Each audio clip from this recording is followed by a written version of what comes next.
I'm waiting for a very important member of the committee to arrive before we start. That's not me.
Welcome back, Judge Gorsuch.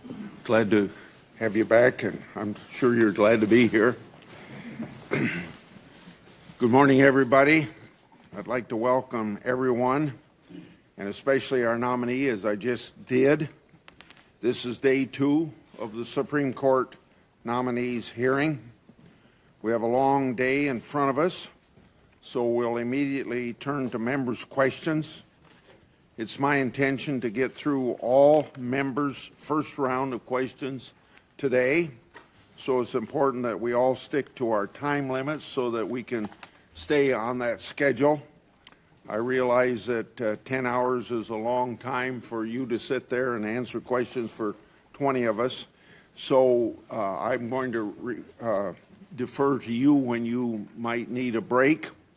In the meantime, I would anticipate a break about 30 minutes for lunchtime, and I hope for the members of the committee. I have not made up my mind on this yet, but we do have a vote scheduled at noon, and it might, I'm sorry. Okay, we have 2 votes at noon, so it might be appropriate to use that period of time for our lunch break. I'll make a decision on that later on. So with that understanding with you and to accommodate you, because you're the person that has to sit there and answer questions, and so whatever your needs are, you let us know.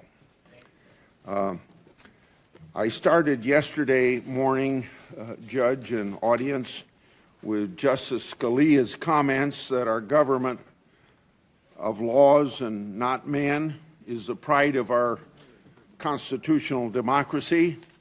Our democracy requires judges to let the people's elected representatives do the lawmaking.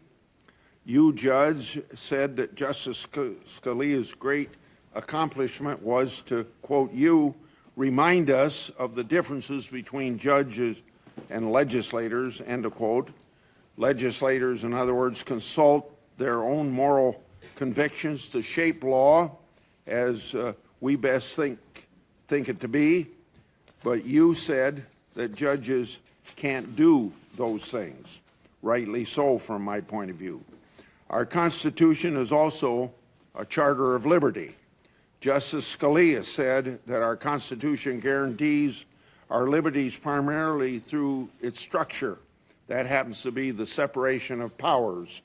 You've said, Judge, that said much the same thing, and I quote you, what would happen to disfavored groups and individuals, end of quote, if we allowed judges to act like legislators? Quote, the judge would need only want his own vote to revise the law willy-nilly in accordance with preferences, end of quote. The separation of powers in our system requires an independent judiciary made of judges respectful of the other two branches, but not beholden to them. Judges must be equally independent of the president who nominates them and us senators who confirm the same judiciary members. Let's start with independence from the executive. No one, not even the president, is above the law. One of the most remarkable things about your nomination is the broad bipartisan support that you've received. You've earned great praise from individuals who aren't exactly supporters of the president, but who strongly supported your nomination. Yesterday, we heard from one of them, Neil Katyal. President Obama's former Solicitor General said that you, quote, will not compromise principle to favor the president. In 2006, former Colorado Senator Salazar, a Democrat, said that you have, quote, the sense and impartiality that is a keystone of being a judge, end of quote. And legal commentator Jeffrey Rosen, similar, praised you for your independence. So let's start with my first question. I'd like to have you describe in any way you want to what judicial independence means, and specifically tell us whether you'd have any trouble ruling against a president who appointed you. That's a softball, Mr. Chairman. Turn your microphone. I'm sorry. So that's a softball, Mr. Chairman. Okay. I have no difficulty ruling against or for any party other than based on what the law and the facts in the particular case require. And I'm heartened by the support I have received from people who recognize that there's no such thing as a Republican judge or a Democratic judge. We just have judges in this country. When I think of what judicial independence means, I think of Byron White. That's who I think of. I think of his fierce, rugged independence. He said, I have a job. People asked him what his judicial philosophy was. I give the same answer. I decide cases. It's a pretty good philosophy for a judge. I listen to the arguments made. I read the briefs that are put to me. I listen to my colleagues carefully. And I listen to the lawyers in the well. And this experience has reminded me what it's like to be a lawyer in the well.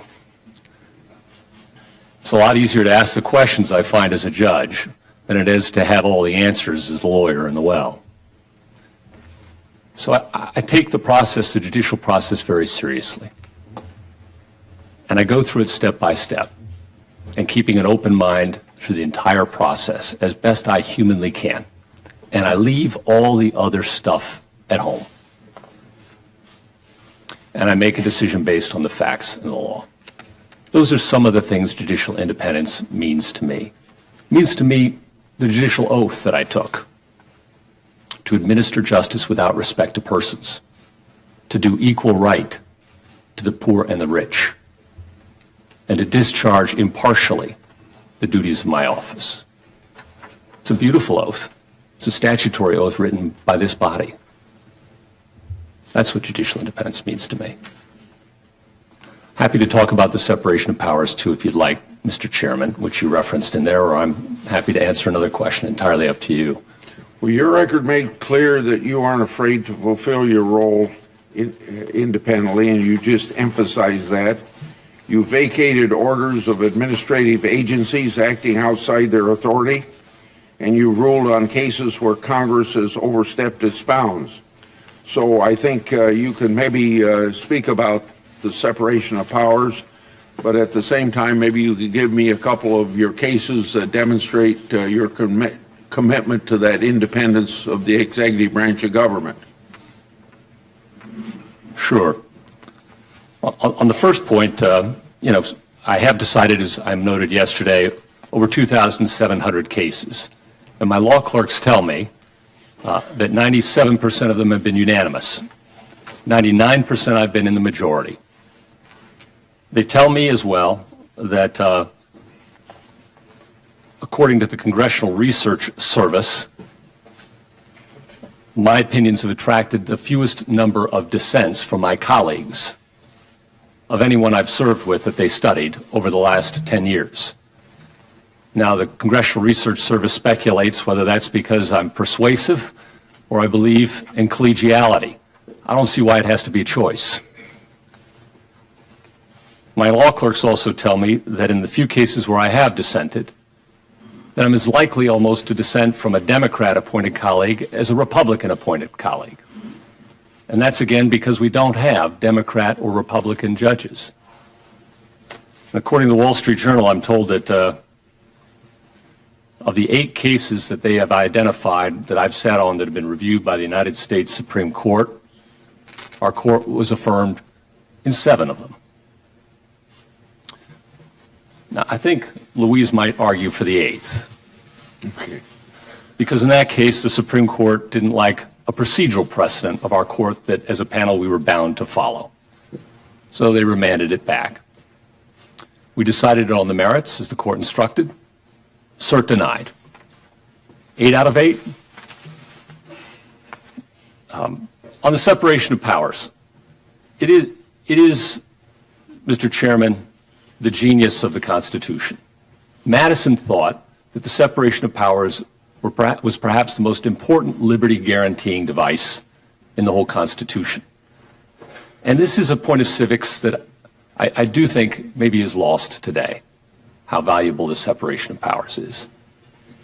That you have, in Article 1, the people's representatives make the law. That's your job. And I don't think it's an accident that the framers put Article 1 first. Your job comes first. You make the law. Article 2, the president's job is to faithfully execute your laws. And our job, Article 3, down at the bottom, is to make sure that the cases and controversies of the people are fairly decided. And if those roles were confused and power amalgamated, founders worried that that would be the very definition of tyranny. And you can see why. Judges would make pretty rotten legislators. We're life tenured, right? You can't get rid of us. It only takes a couple of us to make a decision, or 9, or 12, depending on the court. That'd be a pretty poor way to run a democracy. And at the same time, with respect, legislators might not make great judges because they're answerable to the people. And when you come to court with a case or a controversy about a past facts, you want a neutral, rigidly neutral, fair, scrupulously fair decision maker. You want somebody who's going to put politics aside. So the separation of powers, I don't think has lost any of its genius over 200 years. In fact, it's proven it. Thank you. I've heard my colleagues and people not in the Senate say that now more than ever we need a justice who will be independent of the president who nominated him or her. So I'd like to ask about your nomination and your independence. A lot has been made about the list of judges then candidate Trump proposed as possible nominees. To me, it was the most transparent that we've had in history, and we didn't have Secretary Clinton give out such a list. Of course, you weren't on the first group that came out, and otherwise added later. So I'm curious, when did you first learn that you were on candidate Trump's extended list? Well, Mr. Chairman, you're right. There were 2 lists, as I recall, over the summer. And I wasn't on the first list. And I remember having breakfast one day with a friend who may be here. Brian, there you are. You remember this. We were having breakfast one day, and he said, Neil, you're not on the list. And I said, I'm fine. You're right, I'm not on the list. He said, you should be on the list. And I said, I love my life in Colorado. I wouldn't change a thing. I'm a happy man. I have a loving wife, a beautiful home and children, a great job with wonderful colleagues. I'm a happy person. We're walking away from breakfast, and I get an email from Brian saying there's a new list, and you're on it. That was the first I heard of it. And I assumed you thanked him. I don't know about that. I don't think he. You didn't know. I don't think we were all surprised. I'm kidding. And at any rate, we are where we are. Okay. Tell me about the process that led to your nomination. Did anyone ask you to make any promises or assurances at all about your view on certain legal issues or the way that you'd rule in certain cases? Senator, I think you'd be reassured by the process that unfolded. I tried to live under a shell during the campaign season, watch baseball and football, go about my business. But I did hear lots of talk of litmus tests from all around. It was in the air. And I don't believe in litmus tests for judges. I've written about that years ago. I wasn't about to become party to such a thing. And I am here to report that you should be reassured, because no one in the process, from the time I was contacted, was an expression of interest for a potential interview, to the time I was nominated. No one in that process, Mr. Chairman, asked me for any commitments, any kind of promises about how I'd rule in any kind of case. And that's the way it should be. So we've just discussed your independence from the president, but there's also independence from the legislative branch. It's odd that some of the same folks who will claim that you're not independent from the president will turn around and try to extract from you promises and commitments before they pass judgment on your nomination. The irony, of course, is that extracting commitments during the confirmation process is exactly what would undermine your independence as a judge. One way that they'll do this is asking you about precedent. So let's talk about that. For starters, I've got a book here that you co-wrote, an 800-page book on precedent. Your 12 co-authors included judges from across the ideological spectrum, such as Bill Pryor, who was also on President Trump's Supreme Court list, and Diane Wood, who was reportedly on President Obama's list. You've also touched on the value of precedent in speeches that you've given or in your opinions. For instance, in the speech you gave honoring Justice Scalia last year, you said this, quote, "Even when a hard case does arrive, once it's decided, it takes on the force of precedent, becomes an easy case in the future, and contributes further to the determinacy of our law," end of quote, especially if more recent opinions have called into question the rationale of the original case. But you've also suggested that there may be circumstances where it's appropriate to revisit precedent. Specifically, you wrote that it may be appropriate to reconsider a decision where it has become a, quote, precedential island surrounded by a sea of contrary law, end of quote. So there may be times where it is appropriate to reconsider certain decisions, especially if more recent opinions have called into question the rationale of the original decision. I think all of us would agree, for instance, that Brown versus Board of Education, which finally overruled a repugnant, separate but equal standard in Plessy, is the textbook example of this. So with these things in mind, I'd like to explore the approach that you take to Supreme Court precedents. Could you tell us what you believe is the value of precedent in our legal system? Absolutely, Senator. And if I might, Mr. Chairman, go back just a moment to promises. I have offered no promises on how I'd rule in any case to anyone, and I don't think it's appropriate for a judge to do so, no matter who's doing the asking. And I don't because everybody wants a fair judge to come to their case with an open mind and decide on the facts and the law. One of the facts and one of the features of law that you have to decide it on is on the basis of precedent, as you point out. And for a judge, precedent is a very important thing. We don't go reinvent the wheel every day. And that's the equivalent point of the law of precedent. And we have an entire law about precedent, the law of judicial precedent. Precedent about precedent, if you will. And that's what that 800-page book's about.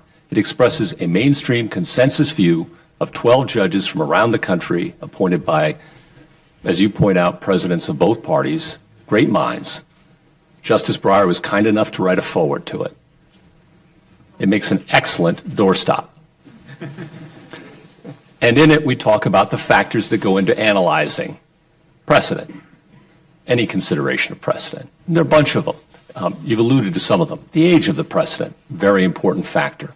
The reliance interests that have built up around the precedent. Has it been reaffirmed over the years? What about the doctrine around it? Has it built up, shored up, or has it become an island, as you point out? Those are all relevant considerations. Its workability is a consideration, too. Can people figure out how to abide it? Or is it just too confusing for the lower courts and their administration? Those are all factors that a good judge will take into consideration when examining any precedent. You start with a heavy, heavy presumption in favor of precedent in our system. Alexander Hamilton said that's one important feature, I think it was Hamilton, said one important feature of judges. If we're going to give them life tenure and allow them that extraordinary privilege, they should be bound down by strict rules and precedents. Francis Bacon called precedent the anchor of the law. So you start with that heavy presumption in favor of precedent. You consider those factors in that light. And yes, in a very few cases, you may overrule precedent. It's not an inexorable command, the Supreme Court has said. That's the law of precedent, as I understand it, and I believe is expressed in that book with my very highly respected colleagues. As a lower court judge, you're bound by not only Supreme Court precedent, but as you demonstrated, the precedent of your own court. But as a Supreme Court justice, part of your job will be to decide when existing Supreme Court precedent need not be reconsidered. How will you decide when you revisit existing precedent?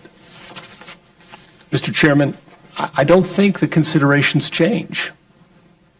It's the same analysis that I would have as a Supreme Court justice, if I'm fortunate enough to be confirmed, that I have when I'm considering circuit precedent as a circuit judge. It's the exact same process. The exact same rules apply. Okay. This is the 14th Supreme Court hearing that I participated in, so I have a pretty good idea of some of the questions that you're going to get today. You're going to be asked to make promises and commitments about how you'll rule on particular issues. Now, they won't necessarily ask you that directly. For instance, how will you rule on this issue or that issue? Instead, they'll probably ask you about old cases, whether they were correctly decided. Of course, that's another way of asking the very same question. They know that you can't answer, but they're going to ask you anyway.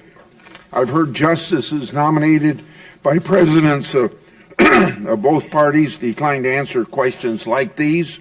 That's because, as the nominee put it, quote, a judge sworn to decide impartially can offer no forecast, no hints, for that would show not only disregard for the specifics of this particular case, it would display disdain for the entire judicial process, end of quote. Now, you probably know that's what Justice Ginsburg said at her hearing, and it's what we call the Ginsburg Standard. The underlying reason for this is, of course, that making promises or even giving hints undermines the very independence that we just talked about. I'd like to ask you if you agree with what I just said. I do, Mr. Chairman. So let me ask you about a couple of Supreme Court cases. In Heller, the Supreme Court held that the Second Amendment protects an individual right to bear arms. If I ask you to tell me whether Heller was rightly decided, could you answer that question for me? Senator, I'd respectfully respond that it is a precedent of the United States Supreme Court. And as a good judge, you don't approach that question anew as if it had never been decided. That would be a wrong way to approach it. My personal views, I'd also tell you, Mr. Chairman, belong over here. I leave those at home. Mr. Kochel yesterday said that what he wants is a fair judge. And that's what I wanted as a lawyer. I just wanted a judge to come in and decide on the facts and the law of my client's case and leave what he had for breakfast at the breakfast table. And part of being a good judge is coming in and taking precedent as it stands. And your personal views about the precedent have absolutely nothing to do with the good job of a judge. Let me ask you about Citizens United. In this case, the Supreme Court held that the government can't restrict independent political expenditure by a nonprofit corporation. Do you agree with that decision? And Senator, I'd give you the same response. I know people have their views personally about lots of Supreme Court decisions and about a lot of other things. We're all human beings. I get that. I'm not an algorithm. They haven't yet replaced judges with algorithms, though I think eBay's trying, and maybe successfully. We're all human beings, but the judge's job is to put that stuff aside and approach the law as you find it. And that's part of the precedent of the United States Supreme Court that I'm sworn as a sitting judge to give the full weight and respect to due precedent. Those two cases were 5-4 decisions. So let me ask you about something that was unanimous, Hosanna, Tabor. The Supreme Court ruled 9-0 that the Obama administration couldn't tell a church who its ministers can be. The only thing controversial about that case was that the Obama administration actually tried to convince the Supreme Court that a bunch of government bureaucrats could tell a church who its ministers could be. Like I said, that case was 9-0. Can you tell me if that case was decided correctly? Respectfully, Senator, I give you the same answer. Okay. Those are relatively recent cases. Let's talk about cases that's been around for a while. Let's look at Gideon Wainwright. It was decided unanimously a long time ago, 50 years or more. It says a criminal defendant has the right to an appointed attorney if he can't afford one. Everyone who watches cop TV shows know that this law. Does that make a difference? Can you tell me if you agree with the principle of Gideon? Is it the same answer? The same reason? Mr. Chairman, it's certainly a seminal decision of the United States Supreme Court. There's no doubt about it. It's a very old decision of the Supreme Court now. It's been reaffirmed many times. There's a lot of reliance interests built around it. So I could talk to you about the factors that a good judge considers in analyzing precedent and the weight due a precedent. But I'm not in a position to tell you whether I personally like or dislike any precedent. That's not relevant to my job. Gideon is a seminal precedent of the United States Supreme Court, and it deserves respect on that basis. Precedent is kind of like our shared family history as judges. It deserves our respect because it represents our collective wisdom. And to come in and think that just because I'm new or the latest thing, and know better than everybody who comes before me would be an act of hubris, inappropriate to the judicial role. But what if I ask you about Bush versus Gore? I know some people in this room have some opinions on that, I'm sure, Senator, but as a judge, it's a press of the United States Supreme Court. And it deserves the same respect as other precedents of the United States Supreme Court when you're coming to it as a judge. And it has to be analyzed under the law of precedent. Well, let's go to a kind of a more controversial issue, but along the same lines I've been asking you.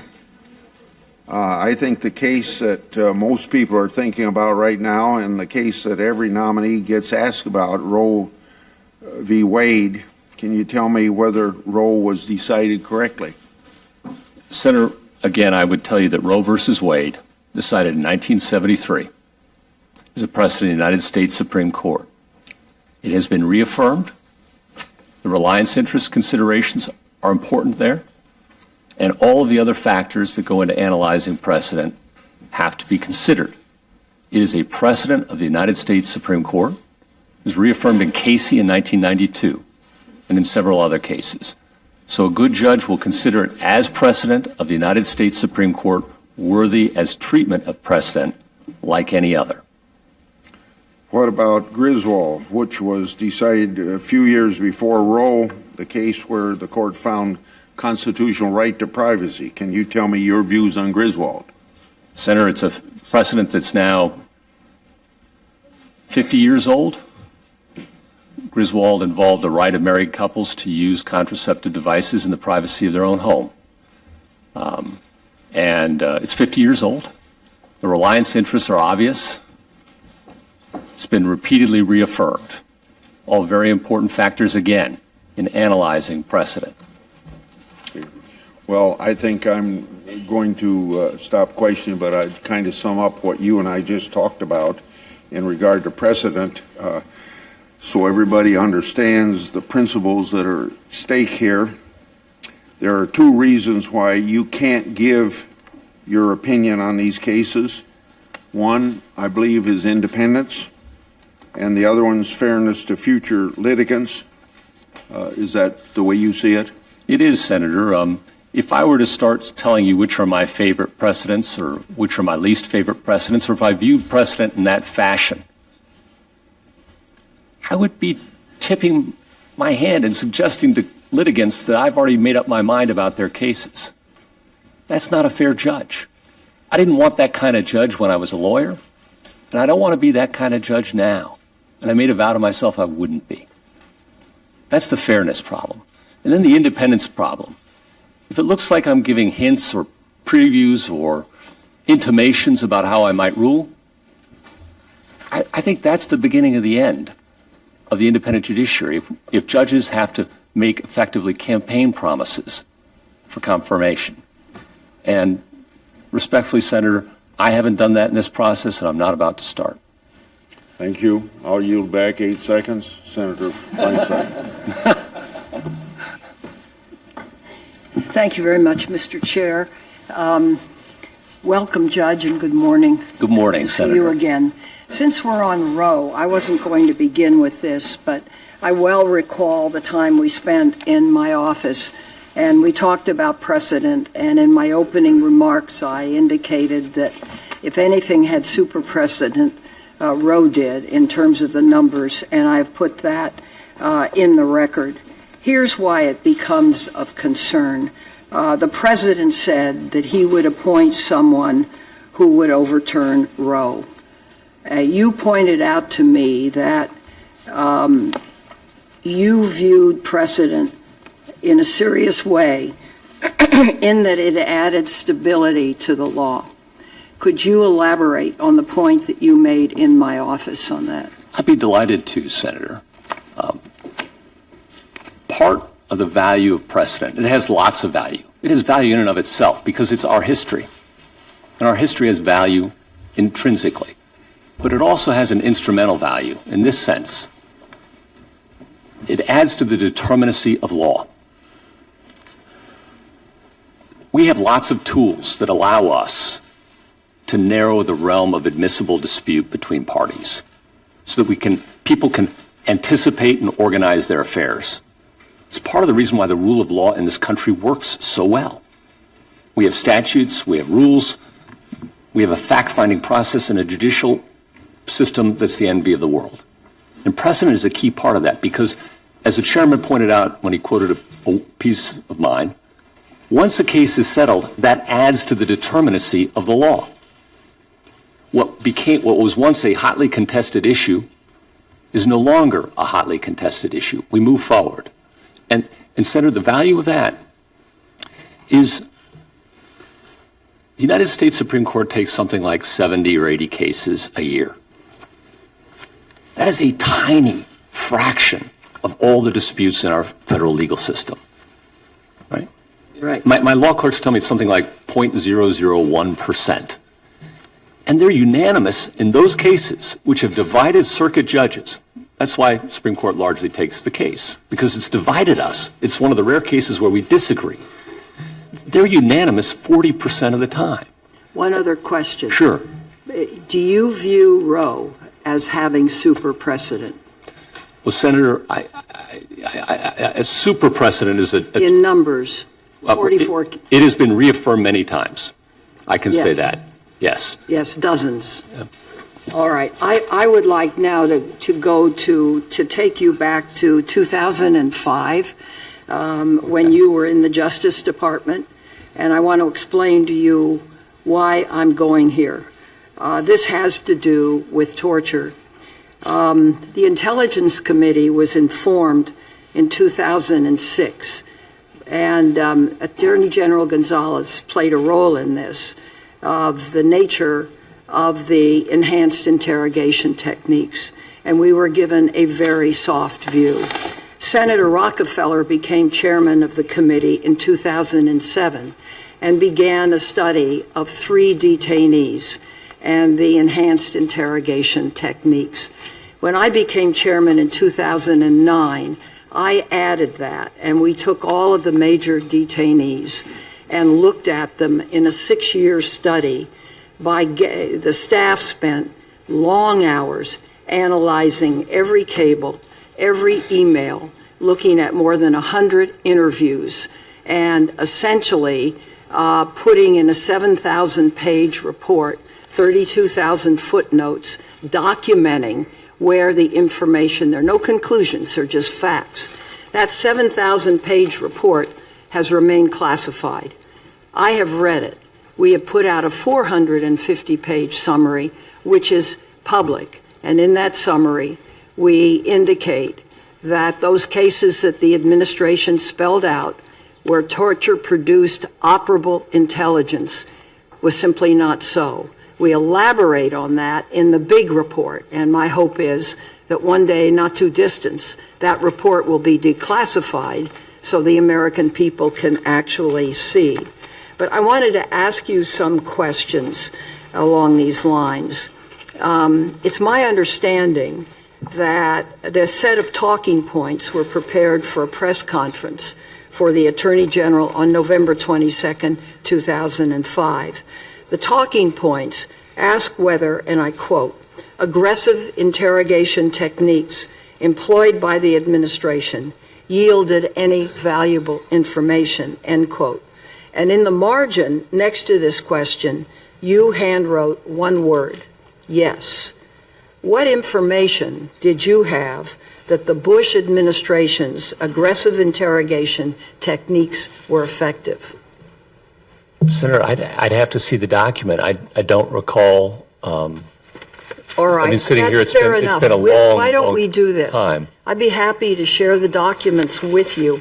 I took these pages out of my binder. I think they Fair were enough. there, so I wouldn't have to pause. But let me just hold up that answer. Sure. And we'll get you the documents on that. Thank you. Because let me do the next question. In December 2005, after the passage of the Detainee Treatment Act, you advocated that President Bush should issue a signing statement to accompany the law. In an email you sent to Stephen Bradbury and others, you said the signing statement would, and I quote, this is your quote, help inoculate against the potential of having the administration criticized sometime in the future for not making sufficient changes in interrogation policy in light of the McCain portion of the amendment. This statement clearly and in a formal way would be hard to dispute later, puts down a marker to the effect that McCain is best read as essentially codifying existing interrogation policies, end quote. To be clear, the context was that earlier in 2005, the Justice Department's Office of Legal Counsel had concluded that CIA interrogation tactics like waterboarding and sleep deprivation did not amount to cruel, inhuman, or degrading treatment.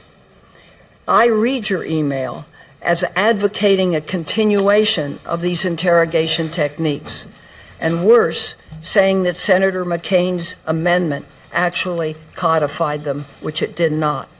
Is that true?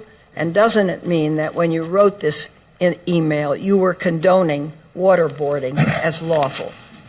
Senator, I'd want to see the email again. I don't feel comfortable commenting on documents that aren't in front of me, but I can say this, that I do remember. My staff has the documents Great. here. They can bring them down That'd to be you great. right now. Thank you. That'd be Okay. wonderful. And then I'll put aside this part. Okay. You'll have the documents because there All are right. more, and I'll go on to the next subject. No, that's fine. I'm happy Is that to. all right? I'm- I know. of I course, want you to look at the documents. I'd like to just know what I'm talking about. My recollection generally, I can, from 12 years ago. Eric, bring him the Sure, thank you. documents, please. Thank you, Eric. My recollection generally, working on the Detainee Treatment Act, Senator, was that at that time, after Razul was issued by the Supreme Court, there were a lot of habeas petitions coming in from detainees at Guantanamo Bay, some brought by my friend Neil Katyal. And there was an effort by some in the administration, along with many on Capitol Hill, to try and provide a regime for the processing of those claims in a way that would conform with the Youngstown ideal of Congress and the President acting together in unison.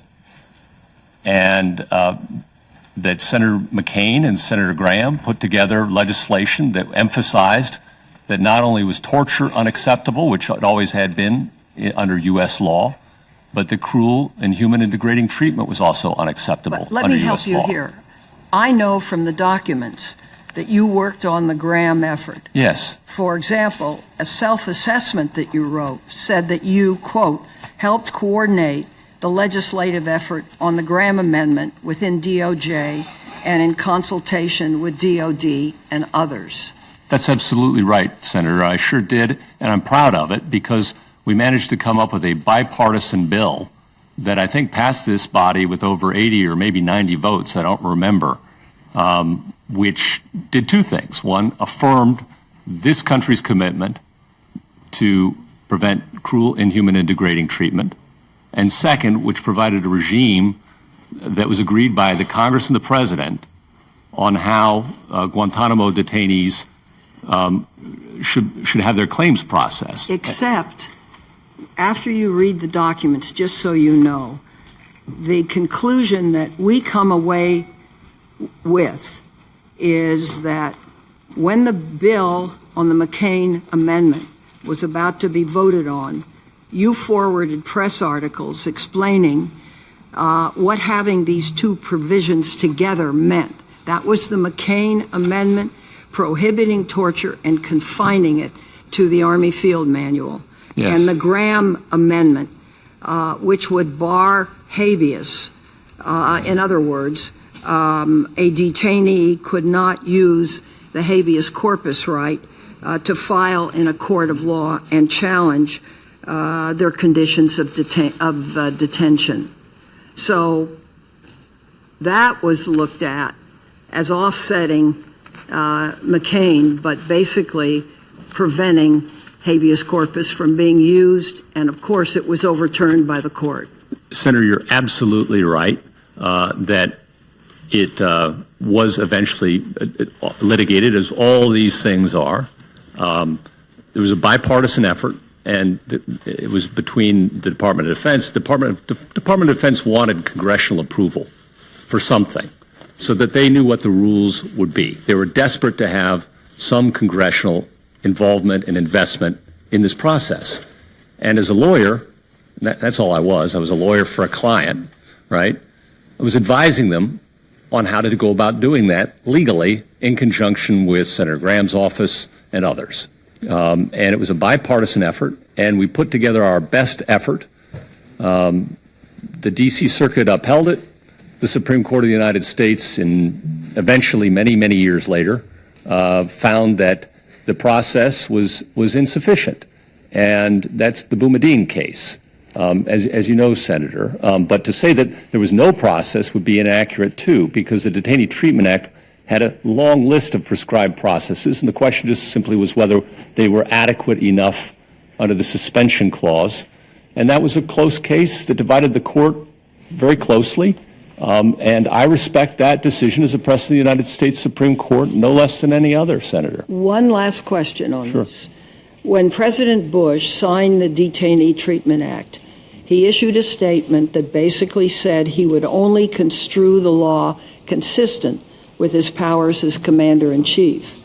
According to press reports, administration officials confirmed, and I quote, "The President intended to reserve the right to use harsher methods in special situations involving national security," end quote.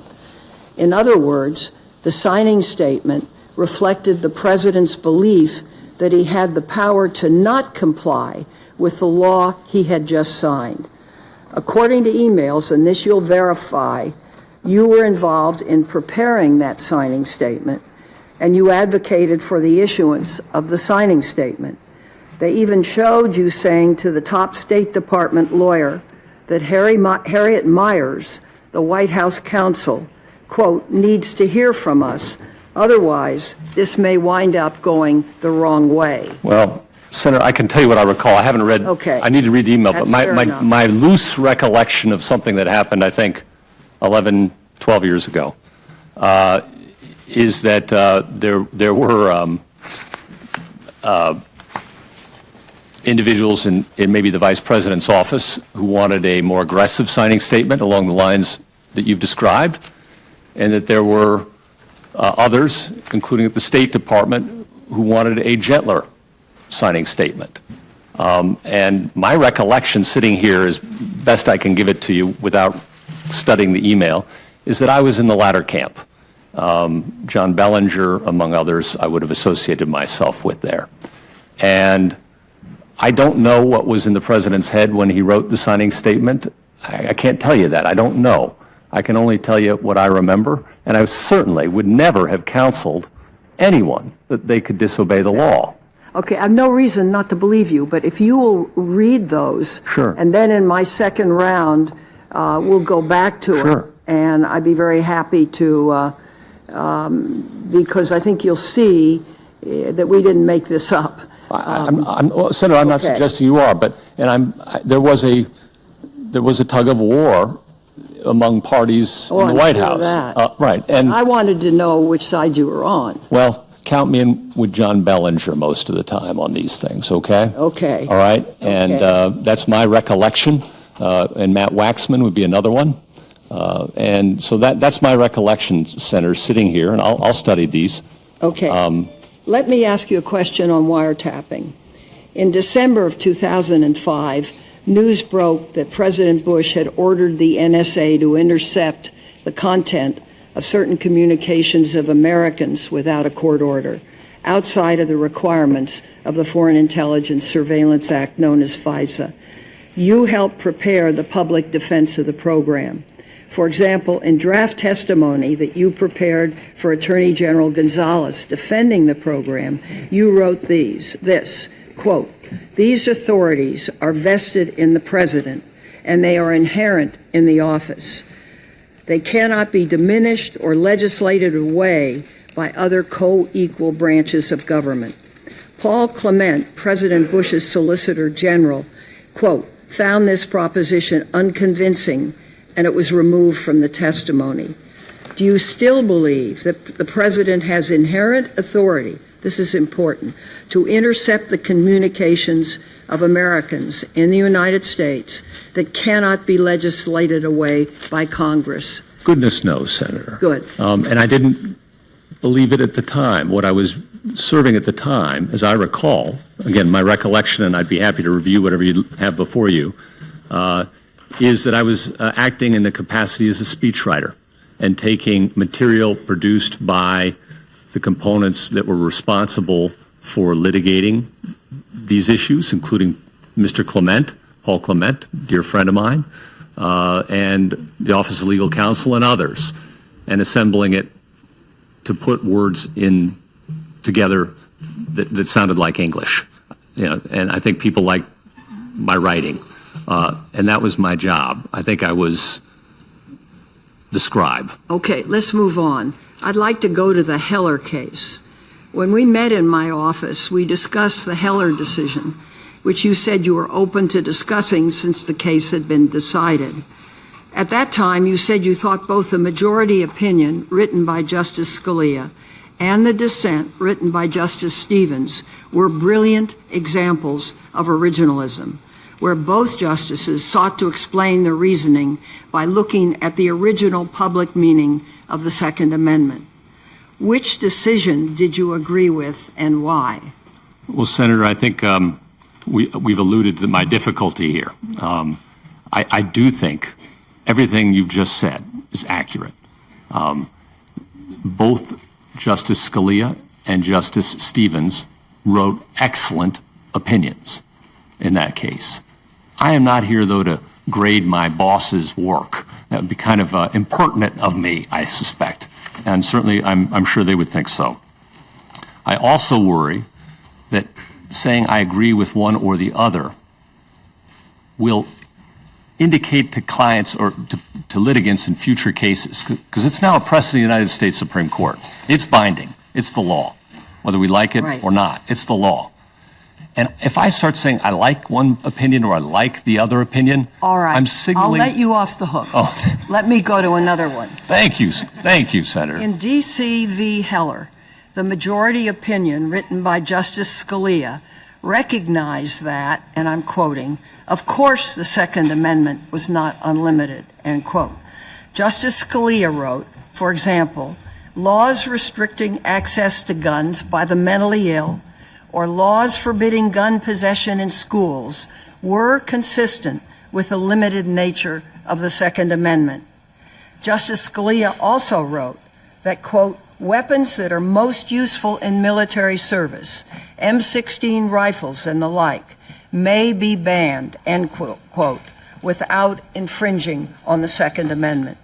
Do you agree with that statement, that under the Second Amendment, weapons that are most useful in military service, M16 rifles and the like, may be banned? Senator, Heller makes clear the standard that we judges are supposed to apply. The question is whether it's a gun in common use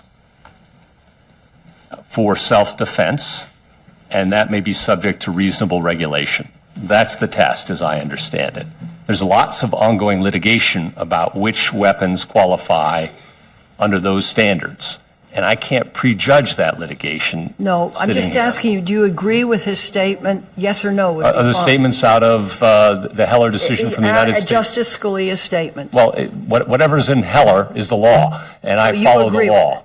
Well, it's not a matter of agreeing or disagreeing, Senator, respectfully. It's a matter of it being the law. And my job is to apply and enforce the law. All right, fair enough. Let me give you another one. The Fourth Circuit. Judge Harvey Wilkinson authored a separate concurrence in the Fourth Circuit case, Colby v. Hogan. Here's what he said. No one really knows what the right answer is with respect to regulation of firearms. I am unable to draw from the profound ambiguities of the Second Amendment an invitation to courts to preempt this most volatile of political subjects and arrogate to themselves decisions that have been historically assigned to other, more democratic actors. Disenfranchising the American people on this life and death subject would be the gravest and most serious of steps. It is their community, not ours. It is their safety, not ours. It is their lives, not ours. Do you agree with Judge Wilkinson that the Second Amendment is ambiguous? If so, should the ambiguity be decided by the courts or by legislatures? I'd begin by saying I hold Judge Wilkinson in high regard. He's a very fine man and a very fine judge. Can you do yes or no? No, I wish I could. I wish you could too. But, you know, the Supreme Court of the United States isn't final because it's infallible, as Justice Jackson reminds us. It's infallible because it's final. And Judge Wilkinson had his view, and the Supreme Court has spoken. And Heller is the law of the land. And Judge Wilkinson may disagree with it, and I understand that. And he will follow the law no less than any other judge in America. I am confident of that. He's a very fine judge who takes his oath seriously. Okay. I asked you that question on super precedent, and let me end with one on workers' rights, if I might. As you know, there have been a number of Supreme Court cases where the court has made it harder for workers to hold their employers accountable when they have experienced discrimination or be injured on the job. And we've discussed that one case, Trans Am, I think 3 or 4 of us.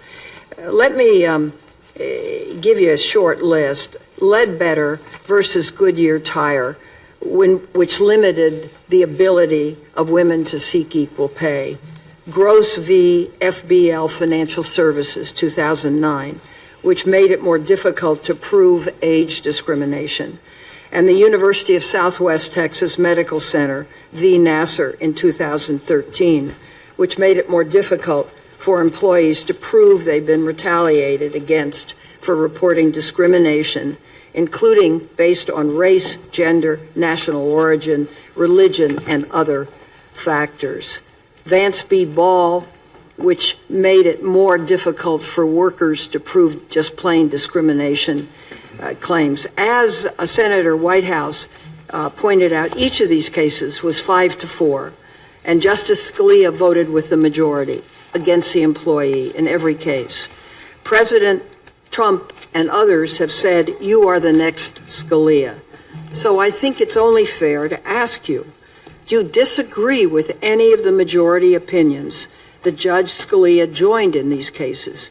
If so, which ones do you especially disagree with, and why? These have already been decided. I understand, Senator. But again, if I indicate my agreement or disagreement with a past precedent of the United States Supreme Court, I'm doing 2 things that worry me sitting here. The first thing I'm doing is I'm signaling to future litigants that I can't be a fair judge in their case, because those issues keep coming up. All of these issues, as you point out, keep coming up. Issues around all of these precedents will continue to be litigated and are hotly litigated. I've had post-Ledbetter Act cases in my court, for example. Then how do we have confidence in you that you won't just be for the big corporations, that you will be for the little men? This is the question that Senator Hirono, I think, so well asked yesterday. You know, those of us, I think on both sides, care very much about workers' rights. But the record is such that one questions whether the court is capable in its present composition to give a worker a fair shot. So I'm just looking for something that would indicate that you would give a worker a fair shot. Maybe it's in your background somewhere that I don't know about, but I'd like to have you respond to it any way you can. Senator, I really appreciate that. And I think there is a way you can take a look at this question without me potentially prejudging a case. And I appreciate your respect for that. And just to finish that thought, I'm concerned that I have to look the litigant in the eye in the next case. And if I've prejudged that case, they can look at me and say, you're not a fair judge. And I've got no answer for that. I've got no answer for that. So what I think can give you comfort in this area is, Senator, I know a case or two has been mentioned yesterday. Respectfully, I'd suggest that does not represent the body of my work. I've participated in 2,700 opinions over 10 and a half years. And if you want cases where I've ruled for the little guy as well as the big guy, there are plenty of them, Senator. The Ute Indian tribe. Would you be willing to submit some of them? Oh, it's hard goodness. to read 2,700 pages. I'll name a bunch of them right now. I mean, Trans Am. I'm sorry, Senator. Of course, Ute 5 and 6, Fletcher, the Rocky Flats case, which vindicated the rights of people who had been subject to pollution by large companies in Colorado, uranium pollution. I point you to the magnesium case, similar pollution case in the Salt Lake City area. Colorado's effort with renewable energy upheld that. Or versus City of Albuquerque, involving pregnancy discrimination in the police department in Albuquerque. WD Sports, a discrimination claim. Casey, Energy West, Crane. Simpson versus CU, involving young women who had been harassed by the football team. AM versus AM, Browder, Sutton. I can give you a long list. Helpful. And we'll find them and we'll read them. And Senator, the bottom line, I think, is that I'd like to convey to you, from the bottom of my heart, is that I'm a fair judge. And I think if you ask people in the 10th Circuit, is he a fair judge, you're going to get the answer that you got yesterday from both Senator Bennett and Senator Gardner and from General Cotchill, and the same answer you got from Senator Allard and Senator Salazar 10 years ago. And Senator, I can't guarantee you more than that, but I can promise you absolutely nothing less. Okay, I have a minute and 21 seconds. Let's talk Chevron. That's been used, thousands of times, and it really perplexes me. Olympia Snow and I did something that took me 12, 13 years to get to, and that is changing the corporate fuel economy standards. And thanks to Senator Inouye and Senator Stevens, they put it finally in a commerce bill, and it passed. So now we are on our way to 54 miles a gallon. Here's the point. We could do the rules for the first 10 years, but who knew we needed the experts to do them from that point on. So what we said in the legislation was that science would prevail. And that's still the law. It's working. The goal is, I've read articles that say there'll be 54 miles by 2025 if this continues. What is wrong with that? How else could we have done it? I'm not aware of anything wrong with that, Senator. I've never suggested otherwise. But what you said is the Congress could not legislate by leaving some of the rules up to the scientists or other professionals in departments, as I understood it, in Chevron. I appreciate the opportunity to correct this misunderstanding, Sure, Senator. appreciate it. The case I think you're referring to is Gutierrez. That's correct. It involved an undocumented immigrant to this country. Okay. And the question was, there were two conflicting statutes. One said he could apply for immediate discretionary relief in this country from the Attorney General. Second said he had to wait outside the country for 10 years. We had a judicial precedent that said the first statute controls. That was the ruling of our court. After that, 3 or 4 years, I can't remember exactly, the Board of Immigration Appeals, in its infinite wisdom, says our interpretation is wrong. Chevron.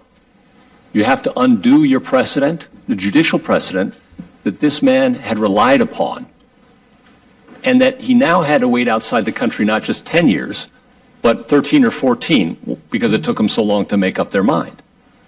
Well, Senator, that reminded me of, when Charlie Brown's going in to kick the ball, and Lucy picks it up at the last second. And that struck me as raising serious due process concerns, fair notice, and separation of powers concerns, when an executive bureaucracy can overturn a judicial precedent without an act of Congress. That's what the case was about.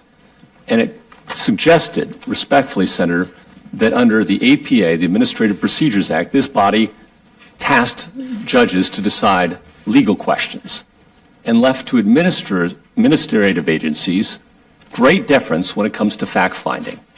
Okay? That's how I read Section 706, is fact-finding by scientists, biologists, chemists. The experts get great deference from the courts. The only question is who decides what the law is. And can a man like Mr. Gutierrez, the least amongst us, be able to rely on judicial precedent on the books, or can he have the ball picked up as he's going in for the kick? I think I've exceeded my time. I'm sorry. Apologize. Thank you very much. I apologize. Thank you. I want to make clear to everybody, you didn't exceed your time, because I said if you asked your question before the last second's up, and you did, that we'd give whatever time it took for that to be done. And if everybody follows that rule, I think we'll be treating everybody fairly. Before I call on Senator Hatch, I'd like to enter into the record an article in the Wall Street Journal editorial titled this, Neil Gorsuch, how would you vote, ? Democrats demand the nominee declare himself on cases, end of the title. I'll just quote the first paragraph. Democrats have come up empty trying to find something scandalous that Neil Gorsuch has said, so now they're blaming him for what he won't say, to wit, they want him to declare how he would rule in specific areas of law, questions that every Supreme Court nominee declines to answer, end of quote. Without objection, I enter that in the record. Senator Hatch. Well, thank you, Mr. Chairman. Judge, as I said yesterday, my goal in this confirmation process is to get an understanding or a handle on your understanding of the proper role of judges in our system of government. Now, you gave an interesting lecture last year at Case Western Reserve School of Law about Justice Scalia's legacy. Justice Scalia, you explained, emphasized the difference between judges and legislators. He reminded us, as you put it, that legislators may appeal to their own moral convictions and to claims about social utility to shape the laws they think it should be in the future. But the judges should do none of these things in a democratic society, unquote. I think that accurately describes Justice Scalia's view. Is that also your own view? Senator, it is, though I got to confess that lecture was attended by about 20 people, and it's got a lot more attention since. Well, we're making sure it gets some more. In your opinions on the appeals court, you take great care to identify what issues the court may or may not address. In one opinion last year, for example, you used phrases such as, quote, it's not our job, unquote, and, quote, it simply isn't our business, unquote.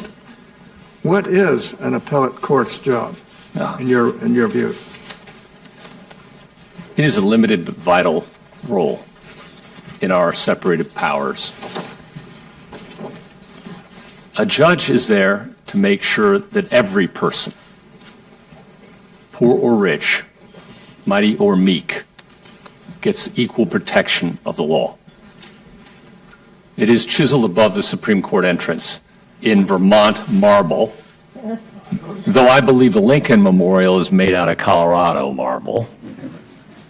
And that is a profound and radical promise, that every person is protected by our laws equally. And in all of human history, that may be the most radical promise in all of law. And what it means to me is that when I sit on the bench and someone comes to argue before me, I treat each one of them equally. They don't come as rich or poor, big guy or little guy. They come as a person. And I put my ego aside when I put on that robe, and I open my mind, and I open my heart, and I listen. And I tell my clerks that their very first and most important job is to tell me I am wrong, and to persuade me I am wrong as I read the briefs and listen to the arguments. And then if they manage to do that, I tell them their next job is to try and persuade me I'm wrong again. Because I want to make sure I leave no stone unturned. I want to get to the bottom of it. I have one client. It's the law. And it's a great joy, and it's a great privilege, and it's a daunting responsibility to come in every day and to try and get it right. And then I go listen to the arguments of the lawyers. I don't treat them as cat's paws. They're not there to be toyed with. I treat them, I hope, always as respected colleagues who've lived with the arguments, studied the cases, know the facts far better than I do. I might actually learn something from them. I go in with the questions I actually have that I want answered. And then I sit and I listen to my colleagues after that. And Senator Hatch, I can't tell you how many times in the 10th Circuit I've gone through that whole process. I go to conference, I think I know my mind. And then one of my colleagues, Harris Hartz, was here yesterday. He's often the one. There are plenty of others who say something absolutely brilliant. Changes my mind. And that's the judicial process, and that's the rule I see for the appellate judge. Well, thank you. That's a very good explanation. We held a confirmation hearing for Justice Sonia Sotomayor in 2009. Senator Charles Humer, now the minority leader, was a member of this committee and praised the nominee in this way. Quote, Judge Sotomayor puts the rule of law above everything else. Judge Sotomayor has hewed carefully to the text of statutes, even when doing so results in rulings that go against so-called sympathetic litigants, unquote. Do you agree with Senator Schumer that your duty as a judge is to follow the law, even when it requires ruling against sympathetic litigants? Yes, Senator. I can't tell you that when I go home and take off the robe, I'm not a human being, that I don't think about some of those cases. But my job is to apply the law as fairly as I can in each and every case, without respect to persons. That's my oath. There's not every law in the book I love, you love. I'm sure of that. But my job isn't to write the laws, it's to apply the laws. And I try to do that, and that enough is enough for a day's work, and it's enough for a life's work. In my opening remarks yesterday, I mentioned a letter we received from dozens of your peers at Harvard Law School. And Mr. Chairman, I ask consent that this letter be included in the record at this point. Without objection, it'll be included. The signers were of all parties and ideologies and represented many different faiths, lifestyles, and views. They all strongly support your nomination. The letter said that you personify a disinterested philosophy that respects judicial modesty combined with compassionate appreciation of the lives impacted by your decisions. Now, how can you do both?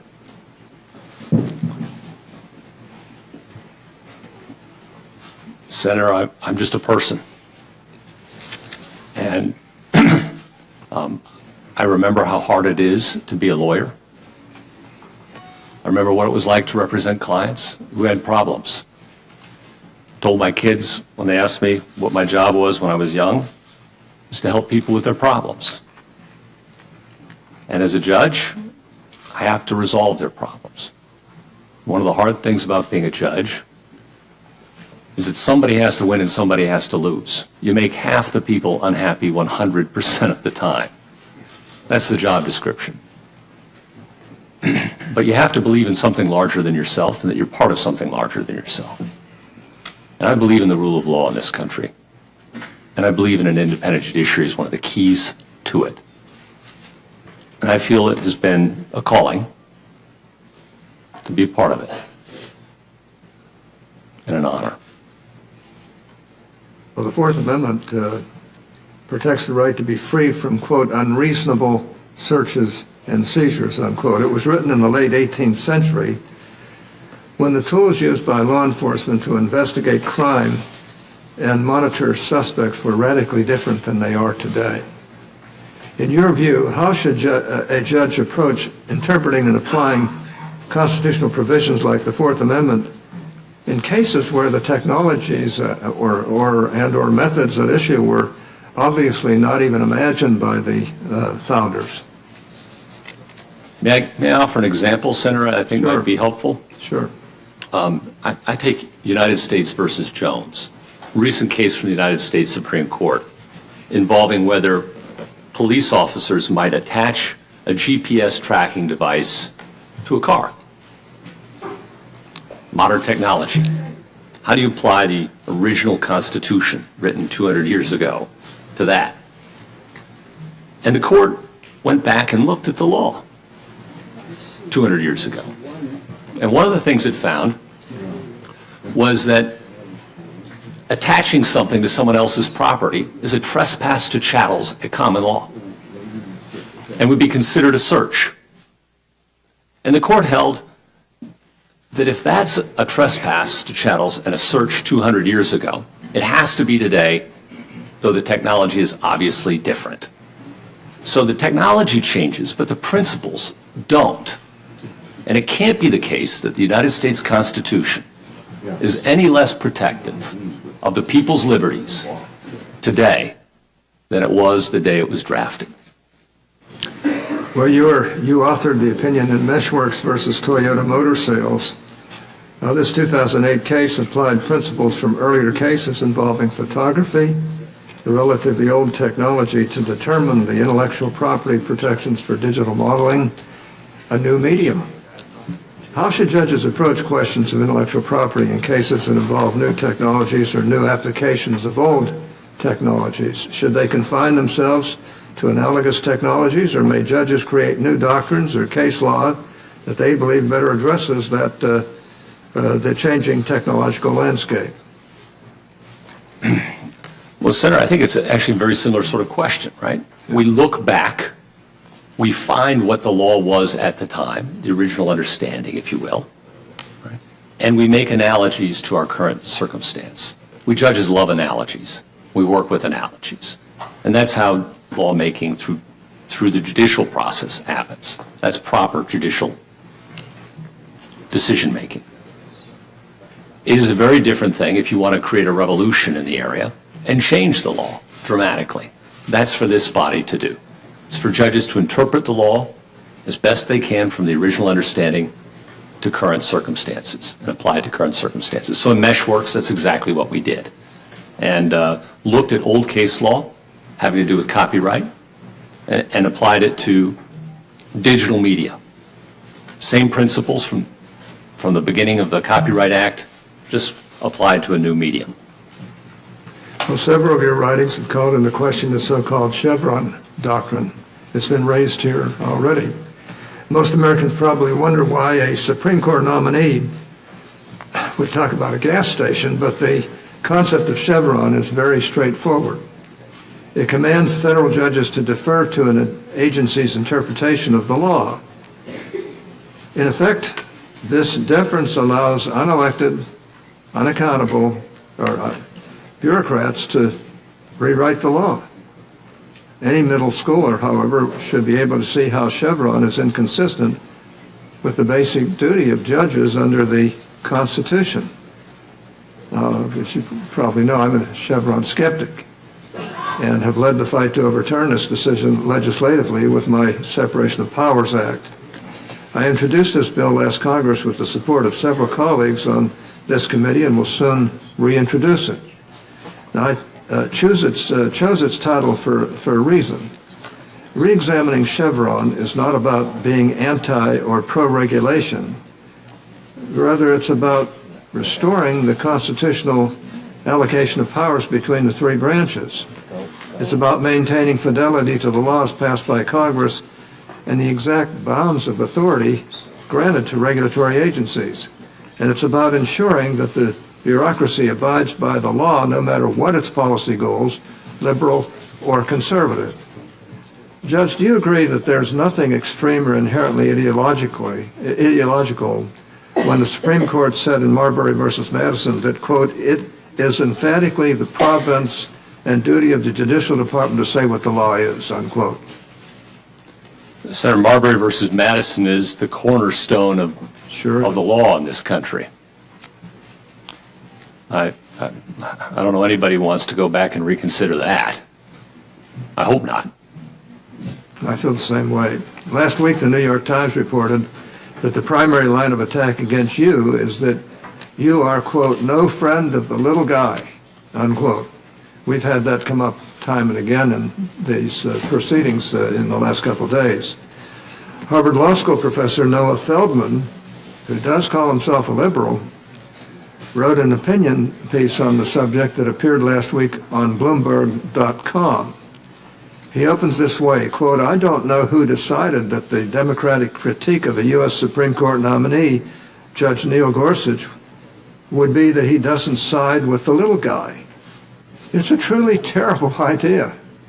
Now, Mr. Chairman, I ask that this column by Professor Feldman be placed in the record at this point. Without objection, so ordered. Now, Judge, some of your critics question whether you have a solid track record of judicial independence and objectivity.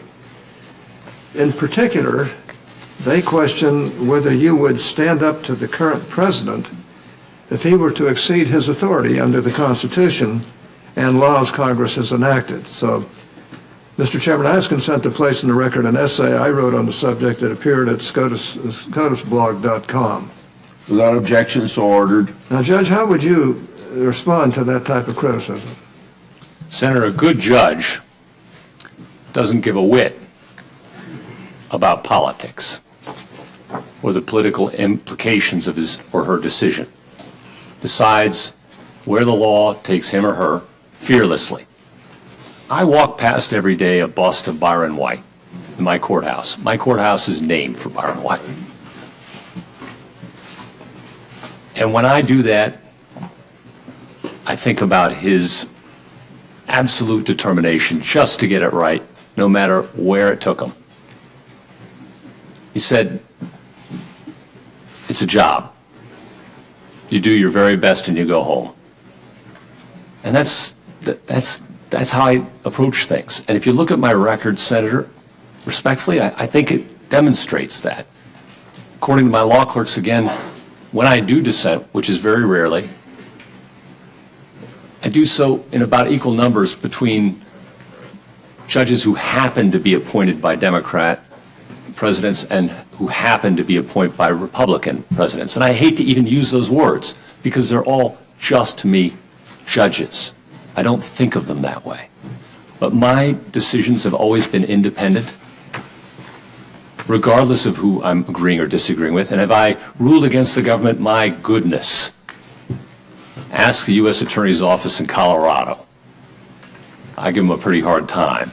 I make them square their corners, Senator Hatch, all right? And if you want some examples, I'd point you to Carlos, Kruger, Ackerman, 3 recent Fourth Amendment cases, ruling for the accused, the least amongst us, against the government. Well, in 2005, before being appointed to the appeals court, you wrote an op-ed piece for National Review in which you criticized the reliance on the courts by litigants seeking to achieve policy results that they could not achieve through the regular political process. Not that long ago, there was a consensus that courts are not the appropriate place to make policy. Now you are criticized for that same common sense idea. And I want to give you a chance to respond. How does relying on courts to make policy undermine both democracy and the legitimacy of the federal judiciary? Well, again, it goes to our separation of powers. Judges would make very poor legislators. We're not equipped for it. We're not responsive to the people. Can't elect us, can't get rid of us. You're stuck with us. And we don't have the opportunities to talk to people, to have hearings like this one in places like this. I'm permitted 4 law clerks for 1 year at a time. right out of law school. It's kind of an evanescent crowd, replenishes itself every year. Now, if you were to make laws, I don't think you design a system where you let 3 older people with 4 young law clerks straight out of law school legislate for a country of 320 million. That's just not how anyone would design the railroad. And so those are some of the problems I see, Senator. Oh, thank you. And that, With all respect to my law clerks, I love them very much. They're like family. But they're not the same as your staffs and the investigative powers you have. well, they're lucky to be with you, is all I can say. In that National Review piece, you pointed out some liberal policies that lawyers have sought to achieve through litigation. Some of your critics have tried to turn this into one of those gotcha moments, claiming that your real qualm was with those policies that were liberal, not that they were achieved through litigation. Again, I'm going to give you a chance to respond. Well, I would say that in that article, I'd say a couple things about it. First, as I pointed out, and I believe, the courts are a very important place for the vindication of civil rights. Yeah. And for minorities. It's a place where unpopular voices get heard the same as popular voices. In a democracy and the legislature, majorities win. That's not the case in courts. The best argument should prevail. So they play an important role. Second, I pointed out that one thing that we lack as judges to make good policy decisions as legislators is the ability to compromise. These bodies, legislative bodies, you can put together a compromise. Judges, somebody has to win, somebody has to lose, Senator. It's not a great place to compromise, and again, we're not well equipped to do your work. At the same time, I did criticize, I pointed out a column by a liberal columnist, a self-identified liberal columnist, very fine man, and I agreed with him that his side had spent perhaps too much time in court instead of in front of the legislature. I can report to you, having lived longer, as I did report to you in 2006, that the problem lies on both sides of the aisle, that I see lots of people who resort to court perhaps more quickly than perhaps they should. Well, some liberal organizations are claiming that in private practice you represented only big corporations. Your former law partner, David Frederick, who happens to be on the board of directors of the Liberal American Constitution Society, has a very different take. In an opinion piece published in the Washington Post, he describes your work at the firm this way, quote, "Over the course of this career, he has represented both plaintiffs and defendants. He has defended large corporations, but also sued them. He has advocated for the Chamber of Commerce, but also filed and prevailed with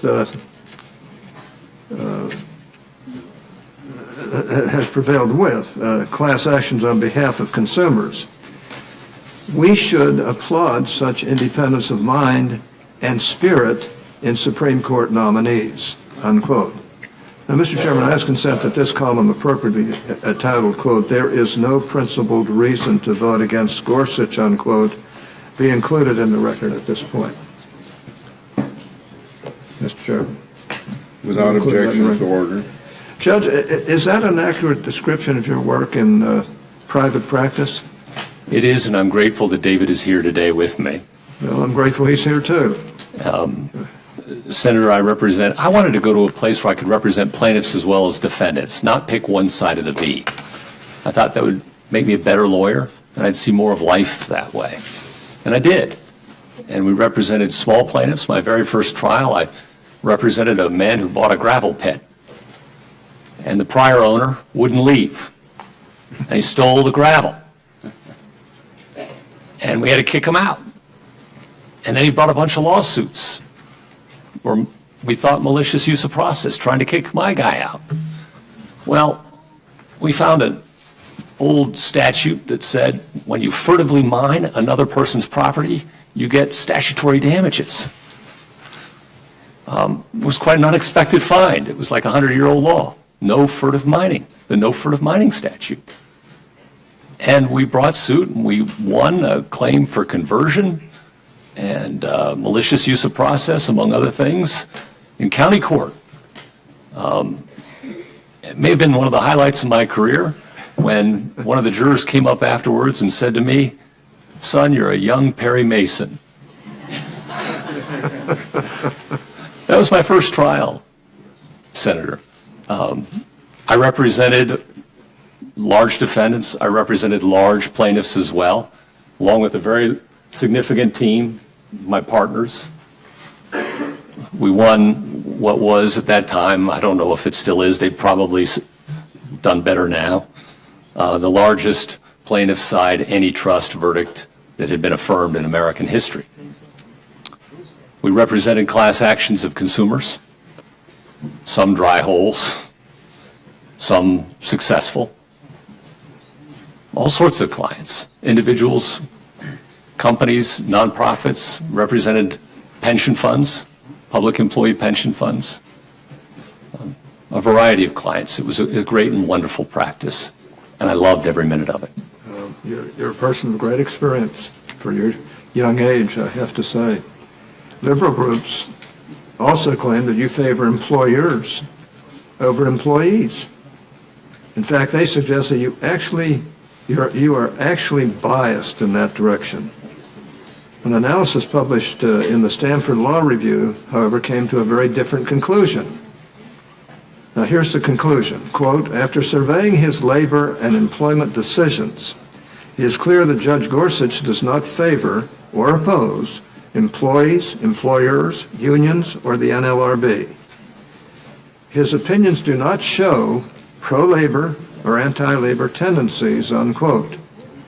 The author says that parties who come before you, quote, "can rely on a record of fair analysis and resistance to simply rubber stamping business interests or executive agency actions," unquote. Now, Mr. Chairman, I ask that this essay be included in the record at this point. Without objection, so ordered. Judge, is that your goal, to focus only on the facts and the law in every case? Sir, I'm heartened by that article. I hadn't read that one. And It's a good article. But to answer your question, when I became a judge, they gave me a gavel, not a rubber stamp. And nobody comes to my court expecting a rubber stamp. That's good. The Supreme Court recently decided 2 cases coming from your court that involved the Religious Freedom Restoration Act, a bill that I was instrumental in. I was one of its authors. I talked Senator Kennedy into coming on board. When Clinton signed it on the South Lawn, Kennedy was the biggest duck in the puddle. He was very proud of that particular bill. RFRA makes it difficult for the government to substantially burden the exercise of religion and applies this protective standard to everyone and to every exercise of religion. Now, these cases addressed whether the Affordable Care Act's birth control mandate violated RFRA, or the Religious Freedom Restoration Act. You were in the majority, deciding that RFRA applied to the plaintiffs in both cases and that the birth control mandate failed to meet RFRA's standard. Opponents of your nomination do not like this result, and they accuse you of being anti-woman. That, of course, isn't true at all, and any fair person would have to conclude it's not true. Your critics simply demand that, as a judge, you must follow their political priorities, that availability of birth control is more important than religious freedoms. Now, I have 2 questions about your decision. Isn't that really a policy dispute that should be addressed by Congress? And was your job in these cases to impose your or anyone else's priorities, or to interpret and apply those statutes the way Congress enacted them? Senator, our job there was to apply the statute as best we could understand its purpose. as expressed in its text. And I think every judge who faced that case, everyone, found it a hard case and did their level best. And that's all any judge can promise or guarantee. I respect all of my colleagues who addressed that case. Well, we respect you for doing so. You wrote a concurring opinion in the Hobby Lobby case. You wrote about the Religious Freedom Restoration Act this way. Quote, it does perhaps its most important work in protecting unpopular religious beliefs, vindicating the nation's long-standing aspiration to serve as a refuge of religious tolerance, unquote. In other words, Congress enacted RFRA to apply broadly and robustly to ensure that, among other things, the little guy would be protected as much as the big one. Is it fair to say that the court's decision in Hobby Lobby and your concurring opinion upheld this purpose and in doing so effectively promoted religious tolerance? Well, I might give you even a couple other examples of RFRA's application that I've been involved in that might shed some light on this. It's the same statute that applies not just to Hobby Lobby, it also applies to Little Sisters of the Poor and protects their religious exercise. And it's also been applied in a case where I appointed counsel because I saw something potentially meritorious there. And our court held it applied to a Muslim prisoner in Oklahoma who was denied a halal meal. Right. It's also the same law that protects the rights of a Native American prisoner who was denied access to his prison sweat lodge. It appeared solely in retribution for a crime that he committed, and it was a heinous crime. But it protects him too. And I wrote those decisions as well, Senator, yes. I wrote the Native American prisoner case, and I participated in, and I wrote a concurrence in the Muslim prisoner case. Thank you for doing so. I also want to give you a chance to answer or respond to a few things that were said during statements on Monday. One of my Democratic colleagues said it is important to know whether you are a surrogate for President Trump or for particular interest groups. Are you? No. Of course not.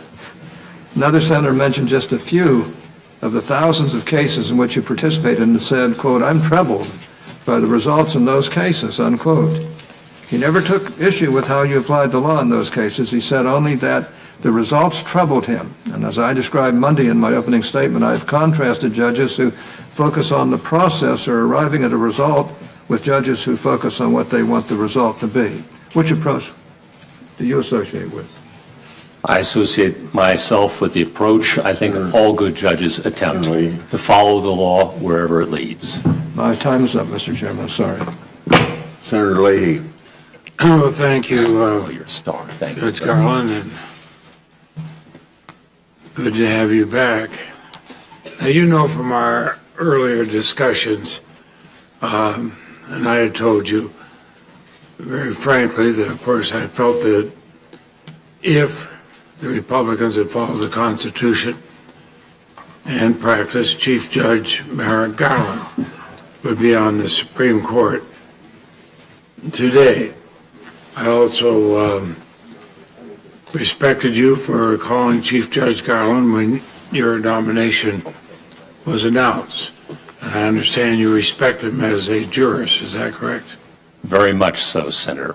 Whenever I see his name attached to an opinion, it's one I read with special care. He's an outstanding judge. Do you think he was treated fairly by this committee, yes or no? Senator, as I explained to you before, I can't get involved in politics. And there's judicial canons that prevent me from doing that. And I think it would be very imprudent of judges to start commenting on political disputes between themselves or the various branches. The reason I asked that question, since this committee began holding hearings, public hearings of Supreme Court nominations, began in 1916. I wasn't here at that time, but it has never denied a hearing or a vote to a pending nominee ever until Chief Judge Garland. I can't express an opinion. I think it was shameful. I think it has severely damaged the reputation of this committee. I think it has severely damaged the reputation of senators who concurred with that. We were anything but the conscience of the nation in that regard. And those who proudly held their hand up to this and swore that they would uphold the Constitution of the United States did not. Now, it becomes more of a problem because it appears the president outsourced your selection to far-right, big money, special interest groups. And you may not like that terminology, but even Republican senators have praised the fact that the president had gone to this group and had a list when he's running for office of who he could select from. The list given not prepared by him, but by these special interest groups. And they have an agenda. They're confident you share their agenda. In fact, the first person who interviewed you for this nomination said they sought a nominee who understands things like we do. And, Mr. Chairman, I would ask that an article in the Wall Street Journal entitled "Trump's Supreme Court Whisperer" be included in the record. Without objection, so ordered. And another one in which the New York Times in Gorsuch, conservative activist sees test case reshaping the judiciary. Those be included in the record. Without objection, so ordered. Now, the two far-right interest groups that recommended you to the president, I want you to have a chance to talk about this. The Federalist Society and the Heritage Foundation applauded the Citizens United decision, which allowed unrestricted corporate money to pour into elections. You have suggested the constitutional law should be grounded solely in the original meaning of the text. You said judges should, and I quote you, strive to apply the law as it is, focusing backward, not forward. Well, if we do that, let's go to the First Amendment. Do you believe that James Madison and the other drafters of the First Amendment understood the term speech to include corporate money being funneled into campaigns? Senator, I can tell you that the Supreme Court of the United States has a lot of precedent in this area, as you're well aware. Quite a lot of it permitting Congress to compel disclosure, to limit contributions, and a lot of other case law in this area. There's a lot of precedent in this area. Well, is there precedent from the drafters that speech included corporate money being put into corporations and being put into campaigns? Senator, that was exactly what was at issue in part in Austin and then again in Citizens United. And the Supreme Court issued a variety of opinions on that subject, on that very subject, looking back to the original understanding of the First Amendment to see whether it embraced the speech at issue in those cases. And different justices came to different conclusions on that score. But nothing in the Federalist Papers that talked about corporate money going into campaigns. Is that correct? Well, Senator, That's an easy yes or no. I think there's an awful lot in the Federalist Papers and elsewhere that were relevant to and considered by both concurrences and dissents in Citizens United. But nothing about corporate money. I don't remember that term, no, Senator. Trust me. There wasn't. I trust you Okay. entirely. No, you don't have to. Not that much? I'll let it go.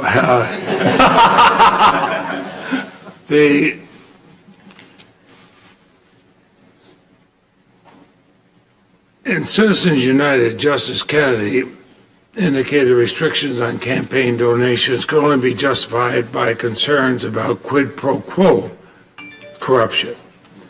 Now, President Trump has said, and I quote, that the reason he made campaign donations was so that when he needs something from them, they're there for me. Doing his campaign contributions buy favors. Shouldn't Congress, not the courts, make the determination about the potential for corruption, especially if we're talking about quid pro quos? Senator, I think there is lots of room for legislation in this area that the court has left.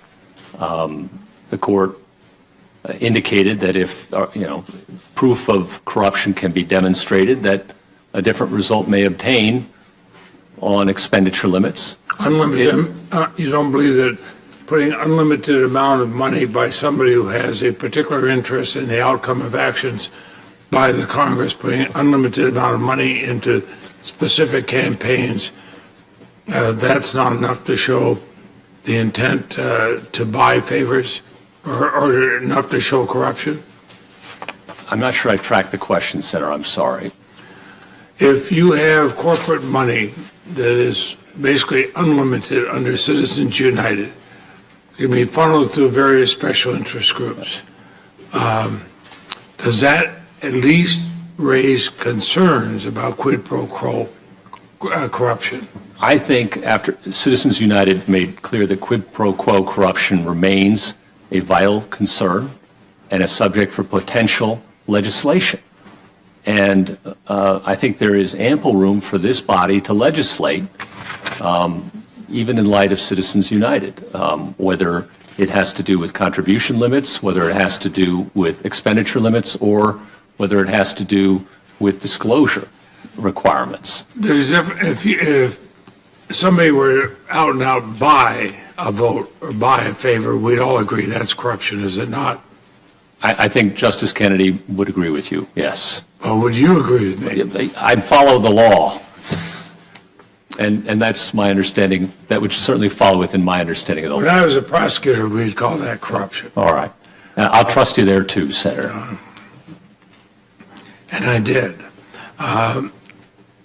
Now, but influence is different ways. For example, when you became a judge, you were here in Washington, you were working in Washington.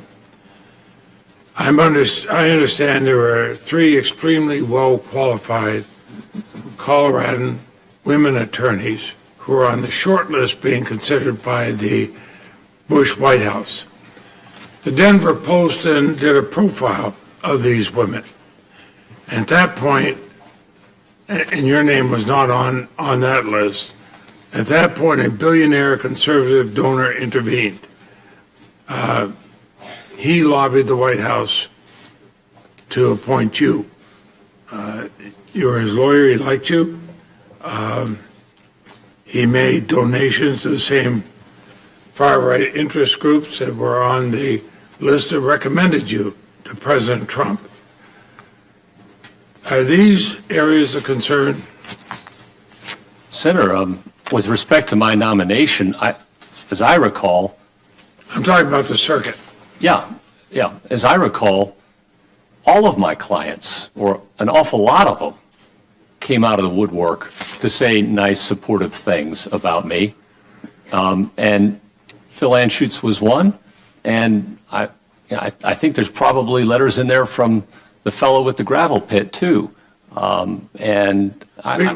one do you think the White House listened to the most, Mr. Anschutz or a gravel pit owner? I mean, let's be realistic. Senator, I think what they probably listened to was the fact that they'd seen me in action at the Department of Justice. That's my guess, if you're asking me to guess, but that's a guess because I didn't make the decision. I raise this because some of these same people helped to fund the group that put you on the list for President Trump. Now, President Trump, as you know, has attacked judges who dare to uphold the Constitution. He's gone after them. He's said things that I don't think any one of us would do. So you have to prove that you can be an independent judge. You've heard that from both sides here. Let me ask you a question in this regard. You are a person who believes in religious freedom. You said that before. In December 2015, the Senate Judiciary Committee adopted my sense of the Senate that they, quote, the United States must not bar individuals from entering into the United States based on their religion.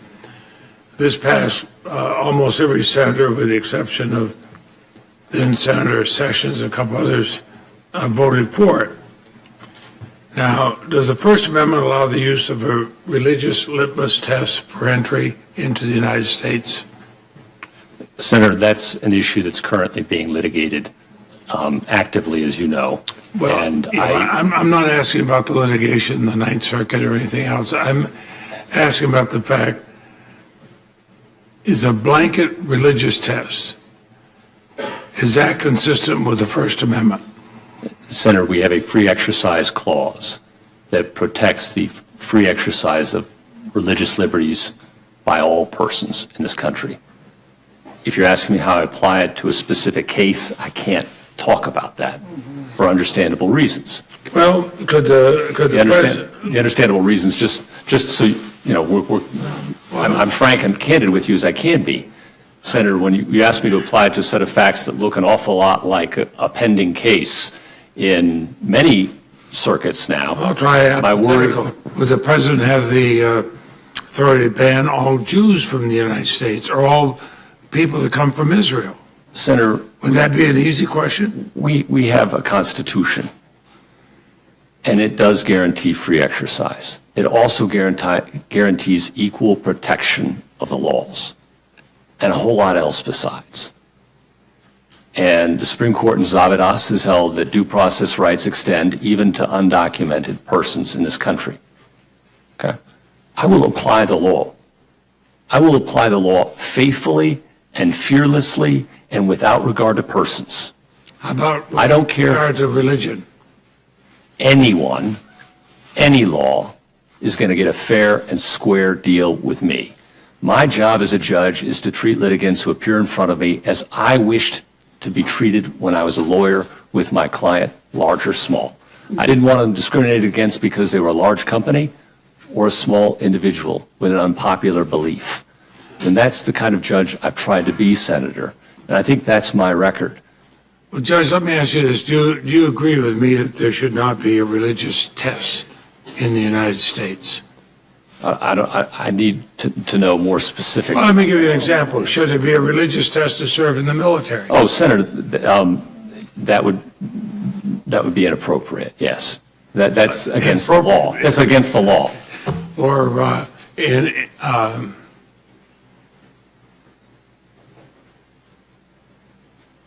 of course, we go right back to the question: do we ban people based solely on their religion? Solely on their religion. Senator, we have the religious... Not whether they form a threat or something, but you ban somebody solely on their religion. Senator, we have not just the First Amendment free exercise clause in this country. Very important protection. We have not just the equal protection guarantee of the 14th Amendment, which prohibits discrimination on the basis of race, gender, ethnicity. We also have the Religious Freedom Restoration Act that Senator Hatch mentioned, which was a bipartisan bill passed by this body with support of Senator Kennedy and Senator Schumer when he was in the House. And that imposes an even higher standard on the government than the First Amendment when it comes to religious discrimination. It says that if there's any sincerely held religious belief, earnestly held religious belief, the government must meet strict scrutiny before it may regulate on that basis. Strict scrutiny being the highest standard known in American law. Well, the reason I ask these questions, there is a legitimate concern. I hear stories from my grandparents when signs used to say no Irish need apply, right, or no Catholic need apply. I'm sure Senator Feinstein could speak about those of her religion. Now, President Trump promised a Muslim ban. He still has on his website to this day, he's called for a total and complete shutdown of Muslims entering the United States. And a Republican congressman recently said the best thing the president could do for his Muslim ban is to make sure he has Gorsuch on the Supreme Court before the appeals get to that point. Senator, a lot of people say a lot of silly things. No, that's not silly.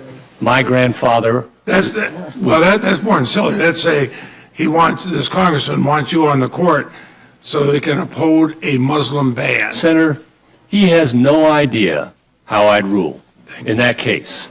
And Senator, I'm not going to say anything here that would give anybody any idea how I'd rule in any case like that could come before the Supreme Court or my court or the 10th Circuit. It would be grossly improper of a judge to do that.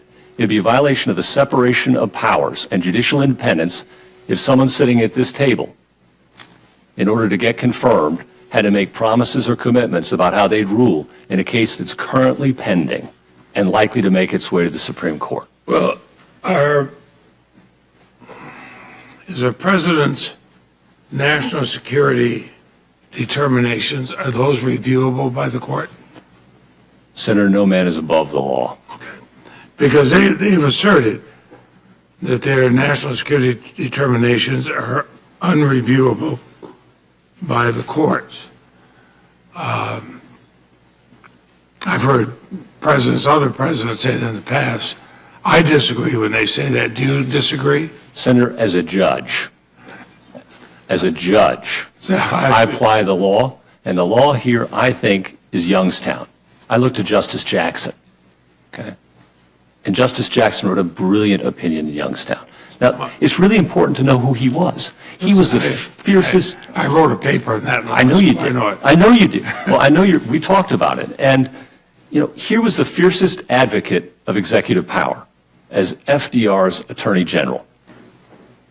Fierce advocate of executive power. And when he became a judge, he said the robe changes a man, or it should. And you go from being an advocate to being a neutral adjudicator. And the Youngstown system of analysis, when it comes to presidential power and foreign affairs, has three categories. One, the president acting with the concurrence of Congress. That's when the president is acting at his greatest strength, because there are shared responsibilities in our Constitution. He has commander-in-chief power. This body has power of the purse and the power to declare war assigned to it in Article 1. When the Congress and the president are in disagreement, that's the other end of the spectrum. The president there is acting at the lowest ebb of his authority. And when Congress is silent, that's the gray area in between. That's how a court, as opposed to a lawyer or advocate, approaches the problem. Well, then let's go to that then. President Trump has declared that torture works.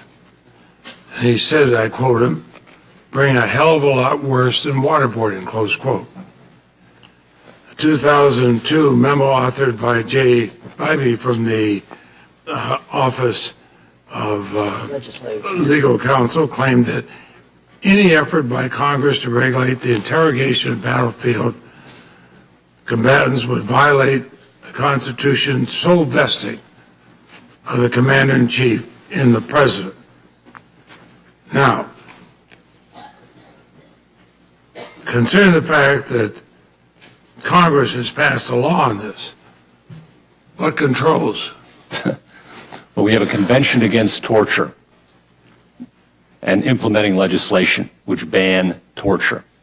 We have the Detainee Treatment Act, which we talked about earlier, which bans cruel, inhuman, and degrading treatment. We also happen to have an Eighth Amendment. Well, let me ask you this. Does the president have the right to authorize torture if it violates the laws that have been passed by Congress or the other ones you cited? Senator, no man is above the law. Well, then let me ask you another question. President Bush's warrantless surveillance program, when you were working there, resulted in the illegal collection of thousands of Americans' communications. Now, many of us felt that was a direct violation of our surveillance laws. Justice Department Attorney John Yoo justified the program. He said the statutes passed by Congress cannot infringe the president's inherent power under the Constitution to conduct national security searches. So, do you believe that President Bush's warrantless surveillance program is justified because the president had, quote, inherent power to override our surveillance laws to conduct national security searches? Senator, as a judge, before I even tried to decide a question like that, I'd want briefs and argument, and I'd want to go through the whole judicial process. I wouldn't begin to try and attempt to offer an off-the-cuff opinion. Let me like ask a different way. If Congress passed a specific law on surveillance, and if a president said, I'm going to violate that law because I'm president, does he have that power? No man is above the law, Senator. Okay. Senator Lee, who was here a minute ago, I don't know if he, Senator Lee and I led efforts to pass the USA Freedom Act to end the NSA bulk collection of Americans' phone records. Had a clear decree from Congress that dragnet collection of Americans' phone records is not permitted. And is it still your answer that the president does not have a power to supersede that law? Senator, I can't issue advisory opinions at this table in cases or controversies and how they would come out. I can't do it. Wouldn't be responsible. Is that law? But every law that this body passes, I take seriously. I respect this body. And nobody is above the law in this country, and that includes the President of the United States.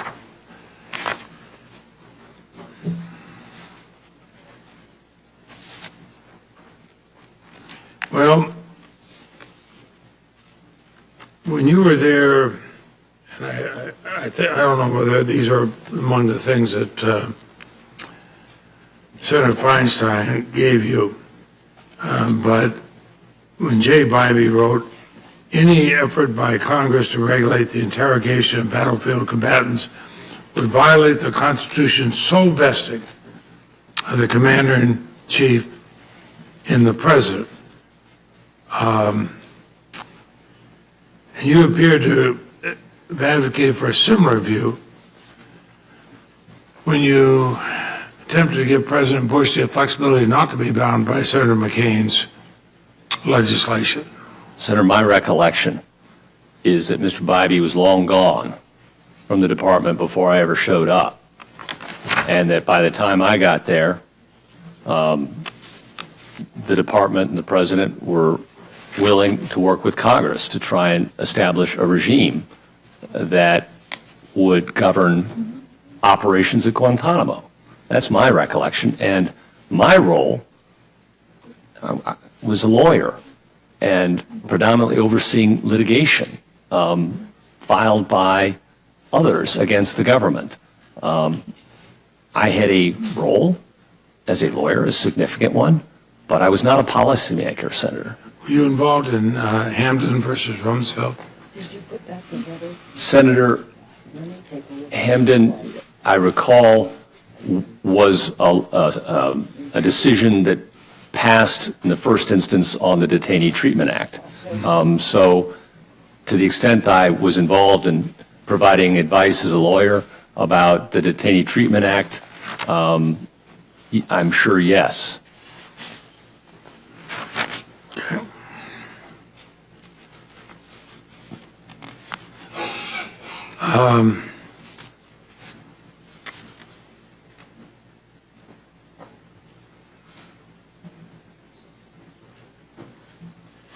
You've read the Shelby County decision.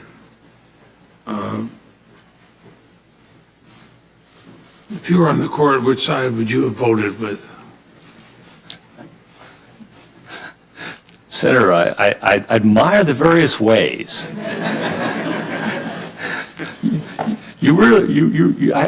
you'd be a formidable companion in the courtroom. I'm not, but Senator Feinstein said, don't let it go to your head, Pat. He should. I'm a lawyer from a small town. Yeah, all right. I've heard that story. Whenever a lawyer says I'm just a lawyer from a small town, watch out. Last time you got to watch your wallet because it's gone quickly, in my experience. And I might have played that line once or twice myself. No, but I asked these questions because there were both Justice Alito, when he was before us, and Justice Roberts, and Judge Alito and Judge Roberts answered some precedent questions. And are you saying there are no precedent questions you could answer? Well, no, Senator, I'm happy to say Shelby is a precedent in the United States Supreme Court. It's a recent one. It's a controversial one. I understand that. What its precedential reach will prove to be remains to be seen. Because, for example, as I read it, the decision left room for Congress to legislate in this area if it wishes, to make new findings and to express a new possible regime for Section 4 and Section 5 coverage. And that possibility is live and could yield further litigation, undoubtedly would. You've been critical of class actions, and Justice Scalia in Ledbetter case and the Walmart Dukes case been more difficult, I believe, for Americans to have day in court. Would you have joined Justice Scalia's decision in Walmart? Well, whatever answer you want. Senator, I would tell you that my record on class actions, I think, will reflect, if you look, and I know you have, that I represented class actions. I represented people fighting class actions. I've ruled against class actions, and I've ruled for class actions. And in each case, it depends upon the facts and the law presented to me. The most recent class action case, significant one I can think of, involved residents who lived near Rocky Flats, a uranium processing plant, made nuclear weapons outside of Denver. And those folks filed a class action for damage to their property. And it took 25 years for that case, bouncing up and down and back and forth across the legal system before I finally issued a decision saying, stop, enough, they win. They had a trial, a jury found for them, and they win. Finish the lawsuit. And I believe it has been finished, and I believe they've been finally paid, though, of course, it's been so long. Many of them, it's their children who are getting the money. Before Senator Graham, I thought I'd give some directions. We have this vote at noon. It's just one roll call vote. And Senator Graham should finish about 12:11 or 12:12. And then we'll adjourn, depending on when your last word is, answered his question, 30 minutes later. So somewhere's around 12:40, 12:45, I'll gavel the committee back into session. And you need to be reminded that you shouldn't be offended as members go to vote. And you'll have your 30 minutes, and I hope that's enough because I want to keep this moving. You can be back here around 12:45 or thereabouts. I'll wait until you get the orders. Does that detract from anything? We're okay. Okay. Senator Graham. And Senator Graham, if I go ahead of time, you will adjourn the committee, recess the committee. Yes, sir. Until that time. Yes, sir. Thank you.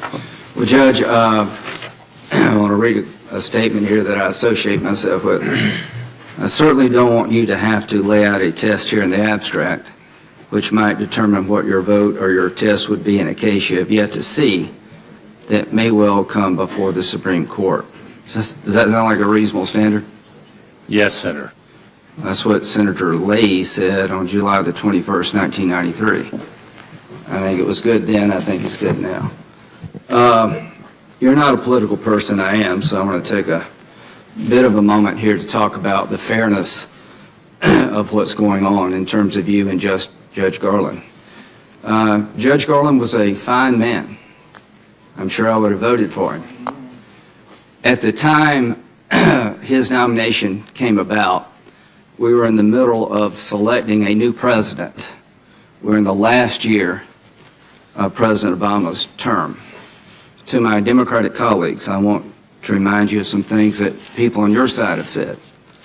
On June 25th, 1992, it was in an election year, there was a suggestion that maybe one of the judges on the Supreme Court would step down before the election in November. This is what the chairman of this committee, Joe Biden, said about that possibility then. It would be our pragmatic conclusion that once the political season is underway, and it is, action on a Supreme Court nomination must be put off until after the election campaign is over. If someone steps down, I would highly recommend the president not name someone, not send a name up. If Bush did not send someone up, I would ask the Senate to seriously consider. If Bush did send someone up, I would ask the Senate to seriously consider not having a hearing on that nominee. That was Joe Biden. The possibility of a vacancy coming about by somebody stepping down, not dying, once the campaign season was afoot. Justice Alito passed away in February. There had already been 3 primaries.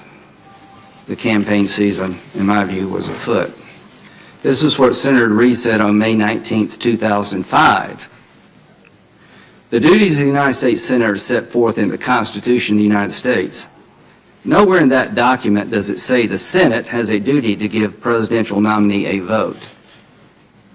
This is Senator Schumer in the last July 27, 2007.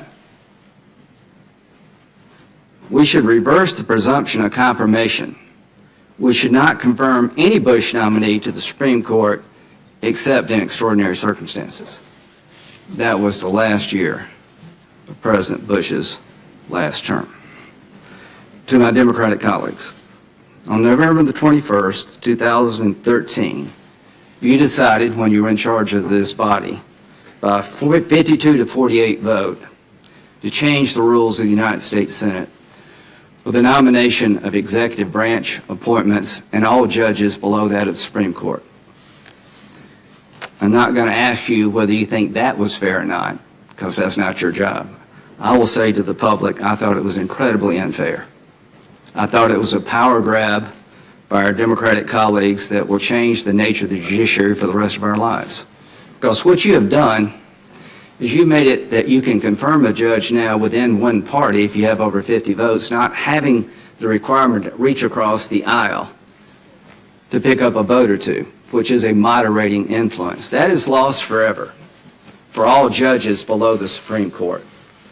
I was in the Gang of 14 that was formed to deal with the wholesale filibuster of all Bush nominations. New to the body, I felt it would be bad to change 100 and something, almost 200 years, I guess, plus, precedent of how we deal with nominations coming from a president. But there was a wholesale filibuster of everything Bush.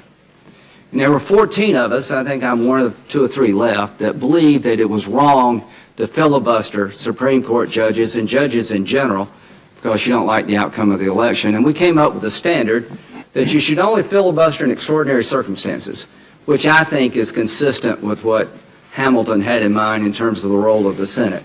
That you expect a Republican nominee or a Republican president to pick someone different than a Democrat president, because that's what the campaigns are all about. Qualified judges, and I believe that Sotomayor and Kagan were well within the reasonable mainstream of judges who would be to the left of center in the judicial philosophy world. That's why I voted for them. But now things are different. I believe that that vote, November 21st, 2013, forever changed the way the Senate works when it comes to executive appointments, judicial nominations, and will do long-term damage to the judiciary as a whole. because the most ideological will be rewarded. We don't have that requirement yet for the Supreme Court, and I hope we never will. Time will tell. I'm not optimistic. At the time of that vote, the Senate had confirmed 19 of the President Obama's judicial nominations. That same time in President Bush's second term, there had been 4 confirmed. I thought it was a manufactured crisis. I thought it was politically motivated. And when it comes to cries of being unfair, they fall on deaf ears. As to Justice Garland, fine man. I fully expected Trump to lose. He won. I think he deserves the right of every president to pick qualified people. And that's just not me saying that. This is what the Federalist Papers number 76 said about the requirement of advice and consent. This is what Mr. Hamilton wrote a very long time ago, 1788.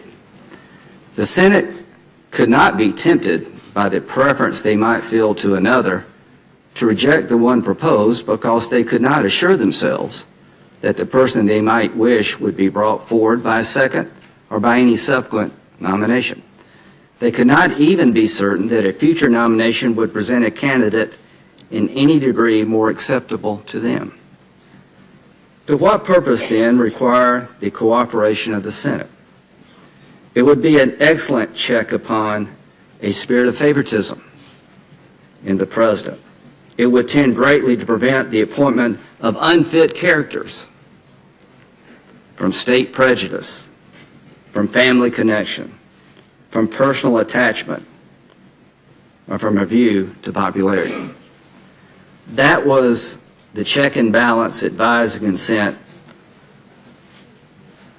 rules of the game that were established in 1788.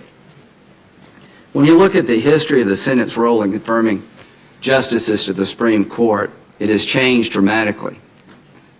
Many of the judges of the Supreme Court were confirmed without a hearing, some without even a recorded vote. I'm not here to say that my party is without fault in the area of judges. We're not. I'm here to say that in November 2013, the game changed in a way that I think Mr. Hamilton would be very disappointed in. And it's not that I don't understand. I very much do. When my time came for Sotomayor and Kagan to appear before this committee, I knew what awaited me if I applied the Hamilton standard. Partisan people abound on both sides of the aisle. The ferocity by which people wanted me to vote no was real, apparent, and I could feel it. I believed that if Strom Thurmond could vote for Ginsburg and that 98 senators could vote for Scalia, that there was a point in time where it was expected that you would vote for somebody you would not have chosen. You would use the qualifications of that person. So we find ourselves here today confronting a nomination of one of the most qualified people I think President Trump could have chosen from the conservative world. You are not an unfit person. I don't think there's any reason to suggest that you're his favorite. Had you ever met President Trump personally? Not until my interview. In that interview, did he ever ask you to overrule Roe v. Wade? No, Senator. What would he have done if he'd asked? Senator, I would have walked out the door. It's not what judges do. Okay. They don't do it at that end of Pennsylvania Avenue, and they shouldn't do it at this end either, respectfully. This is what the speaker, the Democratic leader in the House said about you. Neil Gorsuch is a very hostile appointment and a very bad decision, well outside the mainstream of American legal thought. If you breathe air, drink water, eat food, take medicine, or in any other way interact with the courts, this is a very bad decision. I want to ask you to respond to what I think is complete, absolute political garbage. And statements like that were also directed against Justice Sotomayor and Kagan. I remember Sotomayor being called a racist because she gave a speech that was edgy. I remember Elena Kagan being called unpatriotic because she was involved in the decision at Harvard to kick the ROTC unit off the campus. And the reason I didn't buy one was a racist and the other was unpatriotic is because I took the time to look at the way they lived their lives, and I listened to what people had to say who had interacted with them all their lives. To my Democratic colleagues, if you take the time to listen to people who have interacted with Judge Gorsuch throughout his entire career, you will find pretty quickly that he's a fine, decent man who has tried to be a good father, a good husband, a good lawyer, and a good judge. And if you don't want to take the time, it says more about you than him. All I can say is it is impossible to conclude that what Nancy Pelosi said about you is anything other than political talk, because there are no facts to justify that. The ABA gave you the most highly qualified rating they could give anybody. I just want you to know that I believe you have led a life you should be proud of, that you've tried your best to be a good father, a good husband, a good lawyer, and a good judge. Now, let's talk about our interaction a long time ago. Thank you, Senator, for those very kind words. Well, it's something you've earned, not something that you need to thank me for. The bottom line is, are we at war in your view as a nation? Senator, all I know is that there are a lot of young men and women out there in harm's way so that we may sit here and have this conversation. It would be news to them we're not at war. I'm sure that's right. Yeah, it'd be news to the families who've lost a loved one in this fight. So I think we're at war. Would you agree with me it's not a traditional war?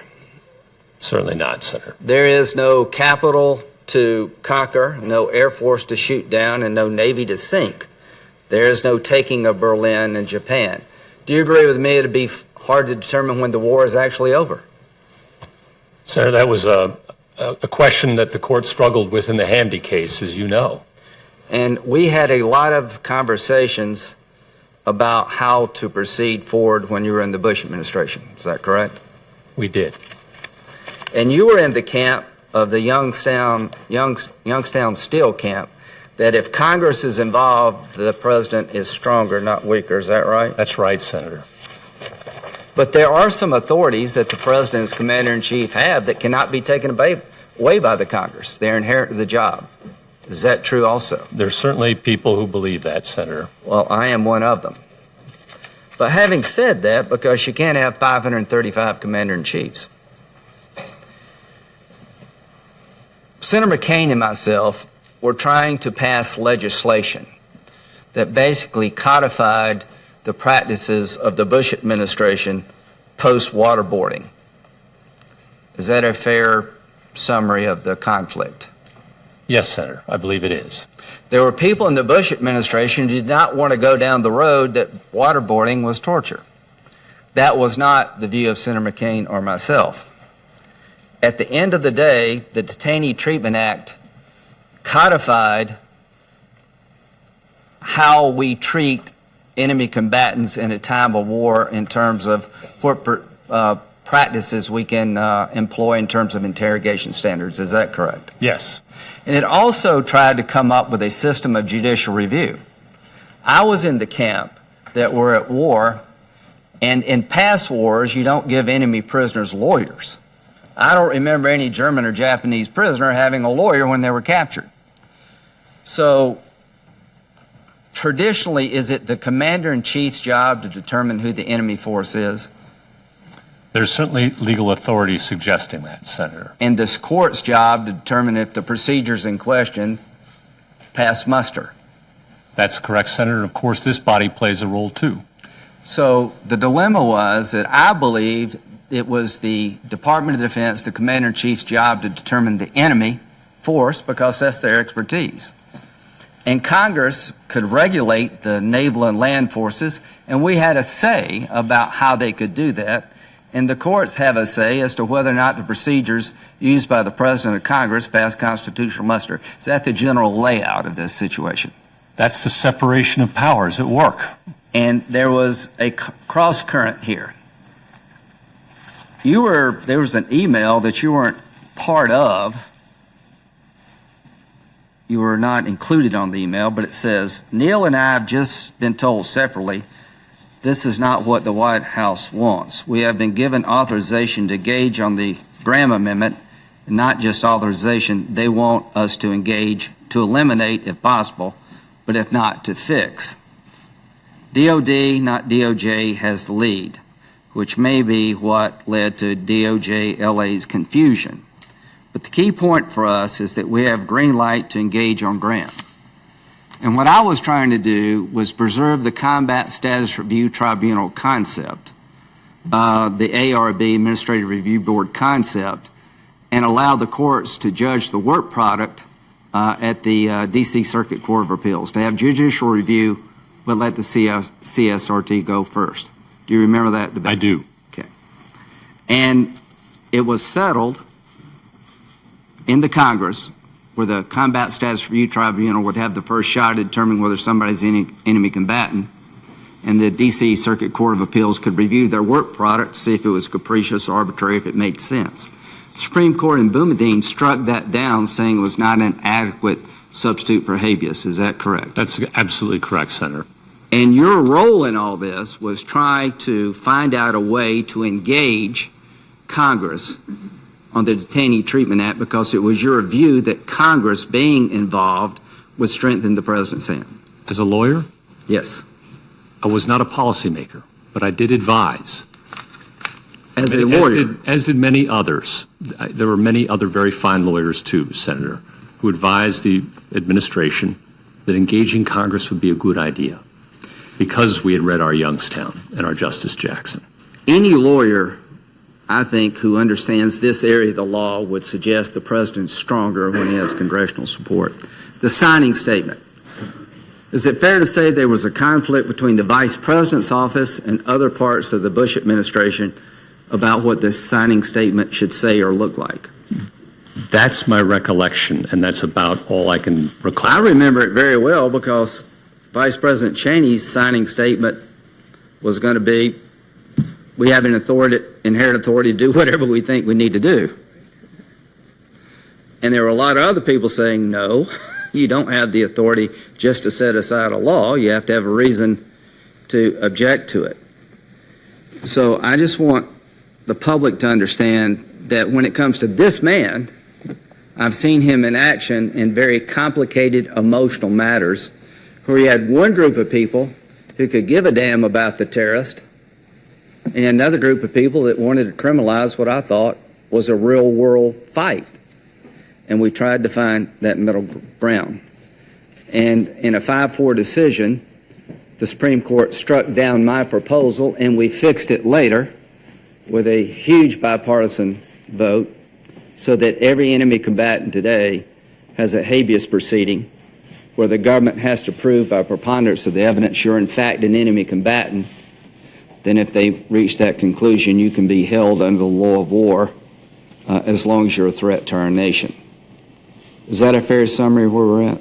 That's my understanding, Senator. Along the way, your legislation did prevail in the D.C. Circuit and in the Supreme Court. Of course, it was a close call. It was 5-4, as I recall. And that just proves that 5 people can be wrong. So, while I disagree, I certainly respect the court's decision. You're not going to get me to commit on that one either. Don't worry, I'm not even going to try. The bottom line here is there will be more legislation coming regarding the role of the government in gathering information. But from sort of a civics point of view, which Senator Sass is going to take you through, there's a difference between the law of war and domestic criminal law. Do you agree with that? Yes, Senator. That a common criminal, the goal of the law is to prosecute a crime that one individual or group committed against another individual or groups. That's correct? That's right. The law of war is about winning the war. Well, Senator, there are How you fight the war. There are, as you know, rules about that too. Right. Laws about that. Yeah, and we're fighting an enemy who has no rules, that would do anything, and I've always been in the camp that I don't want to be like them. I think that's their weakness, and the strongest thing we could do is stand up for a process that stood the test of time, which is intelligence gathering in a humane way, because they would cut our heads off. Doesn't make us weak because we won't cut their heads off. It actually makes us stronger over the arc of time, so that's my commercial about that. So there will be more litigation, and there are no bad guys or girls when it comes to challenging precedent. Do you agree with that? People have the right to do that. To challenge precedent? Yes. Every person is allowed to come to court to bring whatever claim they have. That's how our system That's how works. Brown versus Board of Education came about. Exactly right, Senator. Okay, let's talk about Roe v. Wade. What is the holding of Roe v. Wade in 30 seconds? Well, the holding of Roe versus Wade in 30 seconds, Senator, is that a woman has a right to an abortion. It developed a trimester scheme in Roe that specified when the state interest and when the women's interests tend to prevail. Okay, so let me just break it down. The court said that there's a right to privacy, that the government can't interfere with that right in the first trimester. Beyond the first trimester, the government has more interest as the baby develops. Is that fair to say? That was the scheme set And I forth. think medical viability was the test that the court used. Well, that's the test that the court came around and applied in Casey in 1992. Okay. And so viability became more of the touchstone rather than a rigid. Is it fair to say that medical viability in 1992 may be different than it is in 2022 medically? Senator, I'm not a scientist or a doctor. I would suggest that medical viability may change as science progresses. So you may have people coming in and saying, in light of scientific medical changes, let's look at when medical viability occurs. That's one example of litigation that may come before you. I have legislation that says at 20 weeks, the unborn child is able to feel excruciating pain, and the theory of the legislation is that the state has a compelling interest to protect an unborn child from excruciating pain, which is caused by an abortion. I'm not asking you to agree with my legislation. I am saying that I am developing, we're one of 7 nations that allow wholesale, on-demand, unlimited abortion at 20 weeks, the 5th month of pregnancy. I'd like to get out of that club, but we're going to have a debate in this body, in the House, about whether or not we want to change the law to give an unborn child protection against excruciating pain at 20 weeks, because the standard medically is that if you operate an unborn child at 20 weeks, the medical protocols are such that you have to provide anesthesia because you don't want to hurt the child in the process of trying to save the child. So medical practice is such that when you operate an unborn child at 20 weeks, which you can do, you have to provide anesthesia. And my theory is, well, let's just look at it the other way. Should you allow an abortion on demand of a child that can feel excruciating pain? Is that what we want to be as a nation? Does that run afoul of Roe v. Wade? I'm going to make the argument that there's a compelling state interest at that stage of the pregnancy to protect the child against death that is going to be excruciatingly painful. You don't have to say a word. I'm just letting everybody know that if this legislation passes, it will be challenged before you. And you'll have to look at a new theory of how the state could protect the unborn. And here's what I think. You will read the briefs, look at the facts, and make a decision. Am I fair to conclude that? Senator, I can promise you no more than that. And And I guarantee you no less than that in every single case that comes before Well, this is a me, no real matter world what the subject situation matter. that may develop over time because 70-something% of the American people side with me on the idea that at 20 weeks we should not be in the club of 7 nations that allow abortion on demand because that's in the 5th month, and that doesn't make us a better nation. There'll be people on the other side saying, no, that's an erosion of Roe, and it will go to the court, maybe, if it ever passes here. And the only reason I mention this is that everybody who wants to challenge whatever in court deserves a person like you. A person like you, no matter what pressures are applied to you, will say over and over again, I want to hear what both sides have to say. I want to read their legal arguments, look at the facts, and I will decide. That, to me, is reassuring.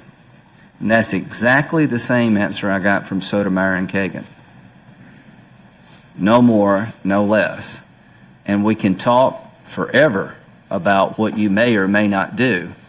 If you do anything different than that, I think you'd be unworthy of the job.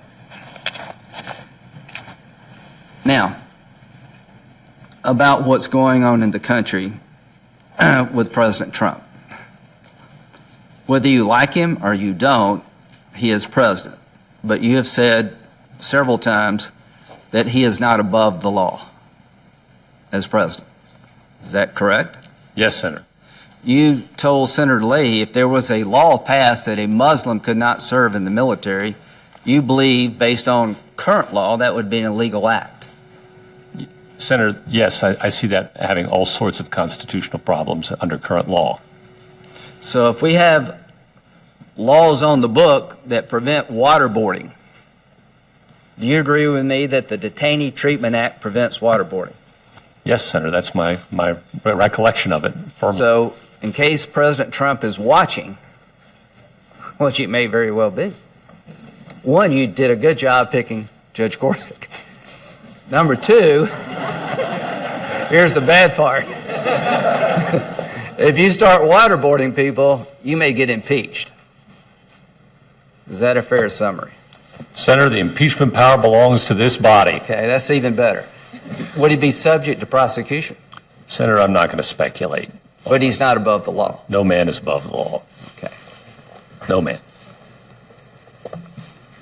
Thank you. I think you're a man of the law, and I really want to congratulate the president to pick you. Quite frankly, I was worried about who he'd pick. Maybe somebody on TV. But President Trump could not have done better in choosing you. And I hope people on the other side will understand that you may not like him. I certainly didn't agree with President Obama, but I understood why he picked Sotomayor and Kagan. And I hope you can understand why President Trump picked Neil Gorsuch. I hope you'll be happy with that, because I am. Thank you, Senator. We will recess till 12:45.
Yeah.